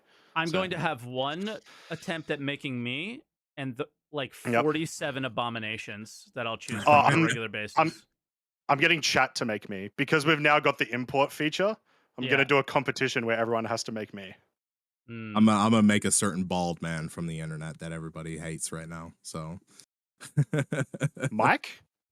No, Mr. Gold, Mr. Gold, Asmon Gold. Oh yeah, you gotta make Asmon. You gotta make Asmon in every character creator. Yeah, exactly. Yeah, post it on his subreddit. Let's see if he reacts to it. But those are all my points. Thank you for bringing me on. I appreciate it. Nice to meet you, Thank you for coming on, man. And you too. Cheers for coming on. We'll save. I'll save a spot for you when we do FPS. I'll ping you. All right. All right. And we'll talk a lot more. All right. Check you later. Cheers, Cryptic. See you. All right. I did just get the text, so it's kind of running low on time for me. So I have time for one more caller. So I know there's some people waiting in line. We'll bring them on. If they're very quick, we'll bring on two. Okay. So we'll let them know. But we got Von Bismarck coming up. Hello, Vaughn. I don't know if you heard that. But if you are quick, I'll bring on somebody else. But feel free. This is your time. I don't want to take away from it. Oh no, I'll try to be as quick as I can. I know we talked before, and our last conversation we were talking about the road to Pyro, how it's so important, at least for me, Mm-hmm. to get back into the game. And hearing you Mhm. earlier about your talk, seeing how you're able to now to jump to Pyro server mission becoming more of a reality. I just think that a lot of people, I think it was a few callers ago, kind of said it was like a nothing burger, but I don't think I think I'm Croncy not gonna. said it. Yeah, No, and I no, no. don't think. I don't think the server meshing is a nothing burger. I just think the 1.0 was a nothing burger. Oh no, Yeah, that's for sure a nothing burger. I don't yeah, think because like 1.0 means what? I mean, we're at 3.26 223, so what does yeah. 1.0 mean to me? It doesn't mean much, but technology wise, since working with the engine itself before, not their engine, Star engine, but working with the CryEngine before, just seeing what they're Mhm. able to do to me blows my mind in the sense of like, okay, Ivacati is able to test this, so that gives me an idea, time frame wise, for them to say, yeah, they can actually pull it off by the end of this Yeah. year. As long as like nothing really big comes around from marketing, I think they can. Just because that's like the biggest hump to get over. I think SaltEMike mentioned this too, also about how gameplay now is just temporarily. So once we get the actual mesh together with servers, we get up to 500 players. You're gonna have to rework all the mission types to make it more like an MMO. So I think end of this year, beginning of next year, is going to be a lot more an interesting game Mhm. from this year prior wise. It's just not going to be the same for sure. I think we'll see them taking the steps to a more interesting game. That's for sure. Mm. Yeah, because like if you think about the biggest ships that need to be finished or haven't even been built yet, like the Polaris, the Icarus, all these things, like Mm. they need 500, 500 plus servers. Like you need 500 people on a server to have these big ships there. Yeah. you Yeah. know you need the mesh to work in in the layers, networking layers, to have at least a big enough battle where no one's frames are dropping below 10. So Yeah. without that back end, we're not going to see much. But until then, I feel like a lot of ships are postponed, because I remember you guys mentioned this to tap on the topic of ships too. Since that came up to this week, everyone's complaining about, even I was, about older ships not being made. And it's like, well, they can't really be made because there's no gameplay to them. There's nothing there for that, you know. Oh, they do that Yeah. anyway, I though. just They don't care yeah, about like that. I will say though, when we have talked about that of like, they need to go back to the backlog. I think the assumption there is that they will also make the gameplay with it, right? Like it sucks to it You sucks know to what not have your happens when ship. you It sucks assume. more to not have your ship and not gameplay. Yep. Dude, trust me, I've been holding on to that Polaris for so long. It's been irking me, but I hear you on that. But I have to like look back at what they're developing. I'm like, I can't not use the Polaris. Like they could bring it to me today, and I could fly it around solo and take like Mhm. the entire server with me. But what's the point? There's no engineering. There's nothing to go with it. Maybe the hangar's goofy, can't land on it. Everyone has 5 FPS because we have this massive SIP in the server. Yeah. So it doesn't make sense to me on those bigger ships. The smaller ships for sure. Like there's tons of like other ships on the back end that should be done by now. It doesn't make any sense for them to be waited on. Yeah. Yeah. And Fair enough. then to touch on the character creation from the last caller, Mhm. you're never gonna see custom height because CryEngine doesn't support that, and you're still using the same animation system. So Really? there'd be no custom height Okay. unless they change the entire animation system for the skeleton rigs. Then that's out of the gate. But you can I have get to more be as tall targets. as everybody else for once in my life, baby. Let's go. Yes. Yes. I could be 6 foot Woo! finally too, so it's amazing. But the other Uh, thing too is it does support morph blending, so there is no reason why you can't adjust body weight or okay. head sizes technically. So no Um, height, but like other stuff should be yeah, possible. Okay. yeah. Other stuff definitely should be possible unless there's something Well, artistically like they did. metrics, yeah, metrics with the seats and stuff. It probably won't be. Yeah, Mm, it just Armor. could be. No big yeah. boobas can have that because, how are you gonna fit into your ship, I guess, but Yeah. it can't be possible. The one thing that kind of bothers me though, in a sense, when I see the character creation and all the stuff they're doing with it, it's like, what about my ships though? Yeah. Mm, That's the one thing that kind of irks me because, like, it's been on the I don't know how long of a back end. I don't probably SaltEMike knows how far. Both of you guys probably know how far in the back end has been talked about to be able to do custom paint jobs on our own ships, or at least It was design it. certainly long before I got Oh, here, and Yeah, it and was oh so my, like it's been a while. ask Comerl. He talks about it every week. He shows the same video every week of the hex code thing. I think it's like Yep. 2016, something like that. yeah, it's just like at first I'm thinking like, okay, maybe it's just because they want to sell skins, and that's a great way to keep, you know, moving forward in production to have money coming in, which I totally Mhm. understand working in the gaming industry. Like, yeah, there's things you have to do to keep yourself afloat. But at the same time, well, you have the character creation. You're showing all this beautiful effects of hair and all types of stuff, and they're like, all the ships look the same. All of our ships look the Yep. same. There's no difference between ships right now whatsoever, unless you get like I don't know, a skin for the year of the ship or whatever. Mhm. It's not fun in that sense, and I think a lot of players are kind of still upset about that. I mean, I am at least. Like, there's only a few ships you can even name, custom names and shit. I think it's what, the Hammerhead, and then can't forget the other There's one. five. There's like five hulls that you can name. Yeah. Yeah, yeah. I have So such I good think names of my ships as well. That's what Mike does off stream. He streams, he reacts, he plays the game anytime he's off. He's like on the sides of his hockey game, just like, oh, this would be such a good name for a mole. Yeah. dude, I'm sure he's better at naming ships than children. He's like, oh well. Well, I'm definitely not going to be naming any children, so that's good. I'm going to find the name of one of my ships. The first one that comes up, I'll let you know the name. I forgot what they are. I just know they're funny. I will Yeah. say, as one thing I'm really disappointed about, all the ships I have, I don't have one nameable hull, and it actually is genuinely really disappointing. Oh, That really? was like 2.5 years ago, or like 3 years ago, they introduced that. Come on, let me name some other ships. To be honest, I'm one of those. I got the Hammerhead just because you're able to name it. When they first introduced the name and ship Yeah, part, I was like, oh, I'm gonna grab the Hammerhead so I can name it. yeah, yeah. It never went beyond that. They got But another yeah, one. oh my goodness, yeah, right. But that's the thing. It's interesting to see what they've done this year. Like you said, you got to give them props when they deserve it. Like, marketing wise, I don't know what they're doing with the Hornet. It doesn't make any sense with me. Like, I'm still scratching my head about the whole thing. Was it a marketing decision first, or was it like someone from the gameplay just came out of his office and said I had a great idea and marketing overheard it? Like, I I don't don't I know. don't get that. We have rules when we do things in our company for stuff like that, and it's I don't know. I just feel like they're strapping, what is it, pulling from the bootstraps and just figuring a way out when there's an actual way you can do it. I mean, there's plenty of games that done Yeah. it properly, and you See, but that's the it's thing. It's never so that. it's so different to other games because the things that you're buying in other games tend to not have as much of an impact in the game, right? They're either cosmetic or it's something like a League of Legends hero or whatever, right? Where like they could be really powerful and whatnot, but they're not going to be as different in their gameplay style as everything else in the shop. So Right, it's in all of those instances, it is marketing first because they're just trying to sell skins. They're just trying to sell heroes. Yeah. Here they're trying to sell the gameplay, and so that's why we were saying before. It's like, well, yeah, is it a gameplay decision first? Is it a marketing decision first? I'm of the opinion it's gameplay first because it feels weird to dedicate that many resources to one sale, But yeah. it might Anyway, seem weird, but I think they've done that once before.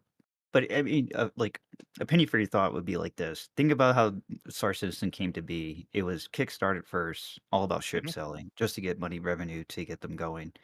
yeah, They built their company, overexpand a little bit, in my opinion. You don't really need that many studios, but by all means, go for it. And then what do you do next? Like, besides selling the base game, or your beta or alpha, pre-alpha version of the game, how do you keep revenue going? And I think mm, they're just stuck with the idea of selling ships just because of the way it came into fruition for them in the beginning. You yeah, know, Just what they do. it's yeah. It's easy. I think yeah, it's what it's they do, it's part of the daily it's just part of the process now. and They've normalized it. And yes, that's exactly what I was going for. It's it's kind of our fault too, as like my people who. Carrack is named Imagine. Oh, there you go. And I think the community has to take a step back too and just reflect on ourselves on that, because we support it, right? So for us to be at the same time complaining, it's like not a well hypocrisy in a way. Well, it's Irony. yeah, but that's a generalization. Like the people that are complaining aren't the ones buying the F8C, No, Right. F7C. Sorry, and well, I'm sure there are some, but like There it was is distinct, different areas of the there community. was an argument on Spectrum today, and I think it wasn't somebody memeing that people are coming out and wanting things for free, and they don't understand that CIG devs have mortgages and need to get paid. And it's like, no, man, that's not what anybody here is saying. The people are No. just saying, I would like to play the game. Right. And I Yeah, I don't don't want to want have CIG to not make money. yeah, but I Like, also don't want to yeah. have to go, yeah, I can't afford to buy that ship, or I don't want to buy that ship, or like, I just for once want to log into the game and have the one monitor that I'm on be the entire focus and not the second monitor with the store on it, you know? No, I Yeah. agree with that. It kind of reminds me of like Warhammer 40K, like getting into that hobby, you know. But with the Yeah. with the idea of them doing their ships, it's like, yeah, Sorry, I those have to just quickly touch on that because that's a really funny analogy. Imagine if Star Citizen said all of your ships are completely null and void every 3 years. that's with the Anyway, amount of changes they do. I feel like that's what it is. That's why I made that I mean, they analogy. kind of do, yeah, when they balance and unbalance, like, you know, nerf and balance like certain ships. Some of the purchases you make like do become like less valuable, or you just don't not use to that that ship. extent though. Not maybe Like not to that Warhammer is extent. crazy. Yeah. Yeah, yeah. Well, yeah, Warhammer is pretty on the extreme. Maybe spectrum Magic of the it. Gathering then. You're playing like standard format and literally all of your cards in the standard format rotate out every 3 years and you Oh can't use god. them in that format, right? So that's yeah. Yeah. Anyway. Well, that's where I touch on that. It's just like, Yeah. you know, for instance, doing Rainbow Six Siege, we Mhm. have the season passes for that game, but that's a complete game already. That game's out, it's done. You know, there's not going to be any updates to bring it to a newer graphic fidelity, nothing like that. We're just gonna continue on the same path, make it you know competitive gameplay, all that. So fun we're stuff. in copper. So we're in copper, you know, below copper, if you ask me. I don't know if And I anybody think gets that reference, but maybe there's a lot of boomers in this community, but maybe they got that reference. oh, I'm sure like 2 people in chat might get it, but that's Do you where not it's get it? I do, yeah, Okay, yeah. okay. Just making sure. At No, least I I got got through you. somebody. I work at that game. I gotta get it. There you go. Oh, I didn't know you work for them. That's awesome. Yeah, yeah, yeah. I'm I the didn't same know guy. that. Who, Oh, we that's talked right. before about that. Yes, yes, Yeah. yes, yes, yes. My apologies. My memory, my Uh, memory, my memory. Oh, no worries. But that's the thing where it's like, you know, they're breaking ground on newer technology, which is great. Yeah. Funding wise, it's just you know they just put themselves put themselves in that box, and we support them in that box. So it's kind of you know we're kind of stuck there until sure 1.0 comes out and they actually have a game they can present. And but that kind of puts me in a weird predicament because what do you think about ships in their LTIs? Like how does that like how are they going to handle that aspect of it? I don't even You think know? they fully know yet because it's a really They it's always argued it's it was irrelevant. That was their yeah, argument. and And then it's kept got a selling it. basic idea. It's got a Right? really basic idea, It's but irrelevant, but they it do push it. changes it Yeah, changes as the because game people are continues to get features. I mean, guess what else is irrelevant? Cosmetics. Yeah. Hey, my purple sniper rifle is very relevant to me, Exactly. so To you. It has less I heard it has less glint, the purple sniper rifle. it So does. It does. So I'll say that the call is coming to an end because we hit my Yeah. my Mhm. time marker, but I will tell a quick story of I've told this before. When my first day backing, the day I bought my package was the day that LTI was no longer going to be sold to players, and that was in 2013. There was a Oh cutoff yeah, date that's right. of when it was going to no longer be sold. And then they realized how valuable it seemed to players and took advantage of it. That doesn't mean that it actually will be valuable in game. And they can absolutely just go, yeah, thanks for your money, idiot. We told you it was not anything the entire time. And if you're mad that you know, melted and did all these things to have every ship have LTI and bought all these little ships and CCU'd, yeah, that's on you. That's not on us. So we'll see what they end up doing for it. But that's Yeah, the that or I hope they shit on the players for that one a little bit because they were very clear that it was not going to be that big Yeah, it's of a not a deal, huge deal. and people Yep. did always make a big deal about it. oh, I agree on that one. I just can't Mhm. wait to see the article on the the Better Business Bureau on it. Yeah, of course, yeah, but yeah. All right, well, thank you. I don't want to All take right, up much of your Vaughn. time though. Yeah, man. Thank you very much. And thank you for your call and everything. It's just I never have early hockey games, and all of a sudden they're early now, which is super Who annoying. plays So, hockey in Florida? Like that, I don't get. That's why Mike plays. Everybody he can from be the a ringer. Northeast who moved to Florida in the last 40 years, maybe those people. It's like super competitive hockey. I literally. Oh, play what position do you play? My wife wants to know. Defense. Defense. Okay. Yeah, I play against like literal ex-professional players, people just coming off of contracts and things like that. Like it is very competitive. It's wild. Oh my gosh! But yeah, so you're gonna have a Canadian very accent. I play with a lot of Canadians. Yes, I was on the Canadians. Like literally, we wore their jerseys because the whole team was from Montreal. Yeah. Tabernacle. I know that. I know one curse word. Tabernacle. That's it. So, yeah, I'm an honorary Canadian, I guess. But thank you, Vaughn, and we'll let you go, and we'll probably unfortunately say goodbye to the rest of the queue. I'm sorry. I'm sorry, guys. It's on me. Well, no, it's not you. It's on me. This one's on me. Okay. Well, thank you, everyone. Catch you later, Vaughn. Cheers. Speaking on that quickly before we do our wrap up, I think it's important to note every episode we've had in the last month, we've had excess callers. So if you want to call, get in early. Make sure you get in early. Get in real early. I would like to go longer, hopefully next week. I don't know what time the game is. Just timing of everything. Wife's coming home. We got to go to the store. All this crap today. Especially with this Evocardi test that's about to happen that you're going to miss. So I will probably catch the very end of it, but I don't. Right. Though, like I've been talking, what they have done to me being in Evo is now I feel like I have to do the test to the best of my ability, cover everything, and report on it. And I don't think I'm going to be able to do that given all of the features in this test. So yeah, fair. Yeah, it's thick.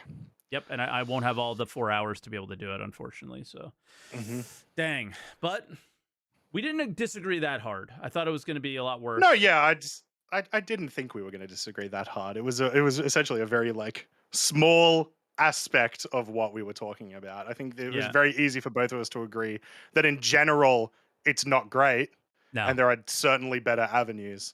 It was more just to the extent, and hopefully CRG in my opinion, continue to learn. In your opinion, learn finally to do this properly. Yeah. Just do one thing without tying it completely to the game. It's okay to do something like Xenothreat and sell ships that will help players do better, with big quotes around help. This was it was so bad, man. You just literally needed to buy in. Wow. Yeah. I'm just so disappointed. I don't know what else to say with this. It's well, I'm not. And if you enjoy the Answer the Call, make sure you like this video. And like Mike said earlier, subscribe. And we'll be back next week with another. Probably talking about the Evocardi test. I imagine that's going to be the big thing. I think we get a roadmap this week as well. Yep, it has been 2 weeks. So, and the ISC this week is about the coming ISC is about the Freighter events. It's probably the biggest ISC for me as far as the feature that I'm looking forward to. So. Yeah, so it should be another big deal. It's been. I wasn't prepared. You were making it seem like it was the end, so I was like, oh shit, I need to grab. I sort of am. It's just but yeah, thank you very much everyone for watching. And is Star Citizen a game or a store? Only you can decide. We'll find out. Spending money or not spending money. I mean, we'll find out, but right now it's hard to not say that it's very store focused, and even though while they're talking a big game of how they're so game focused right now, very interesting. So, thanks for watching today, guys. I hope you enjoyed it, and I hope I didn't rant too hard, but I'm definitely feeling strong about this one. So, we'll talk to you next week, but don't forget to answer the call. Somebody in chat said Mike can't skate. How do you know? It's literally the only thing I can do.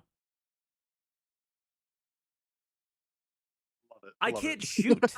I can't pass. I can't shoot. I can kind of defend, but I cannot skate. But I can skate. What's the position called where they just beat people up? Enforcer. Are you an enforcer? No. Well, I am I'm more aggressive than most people.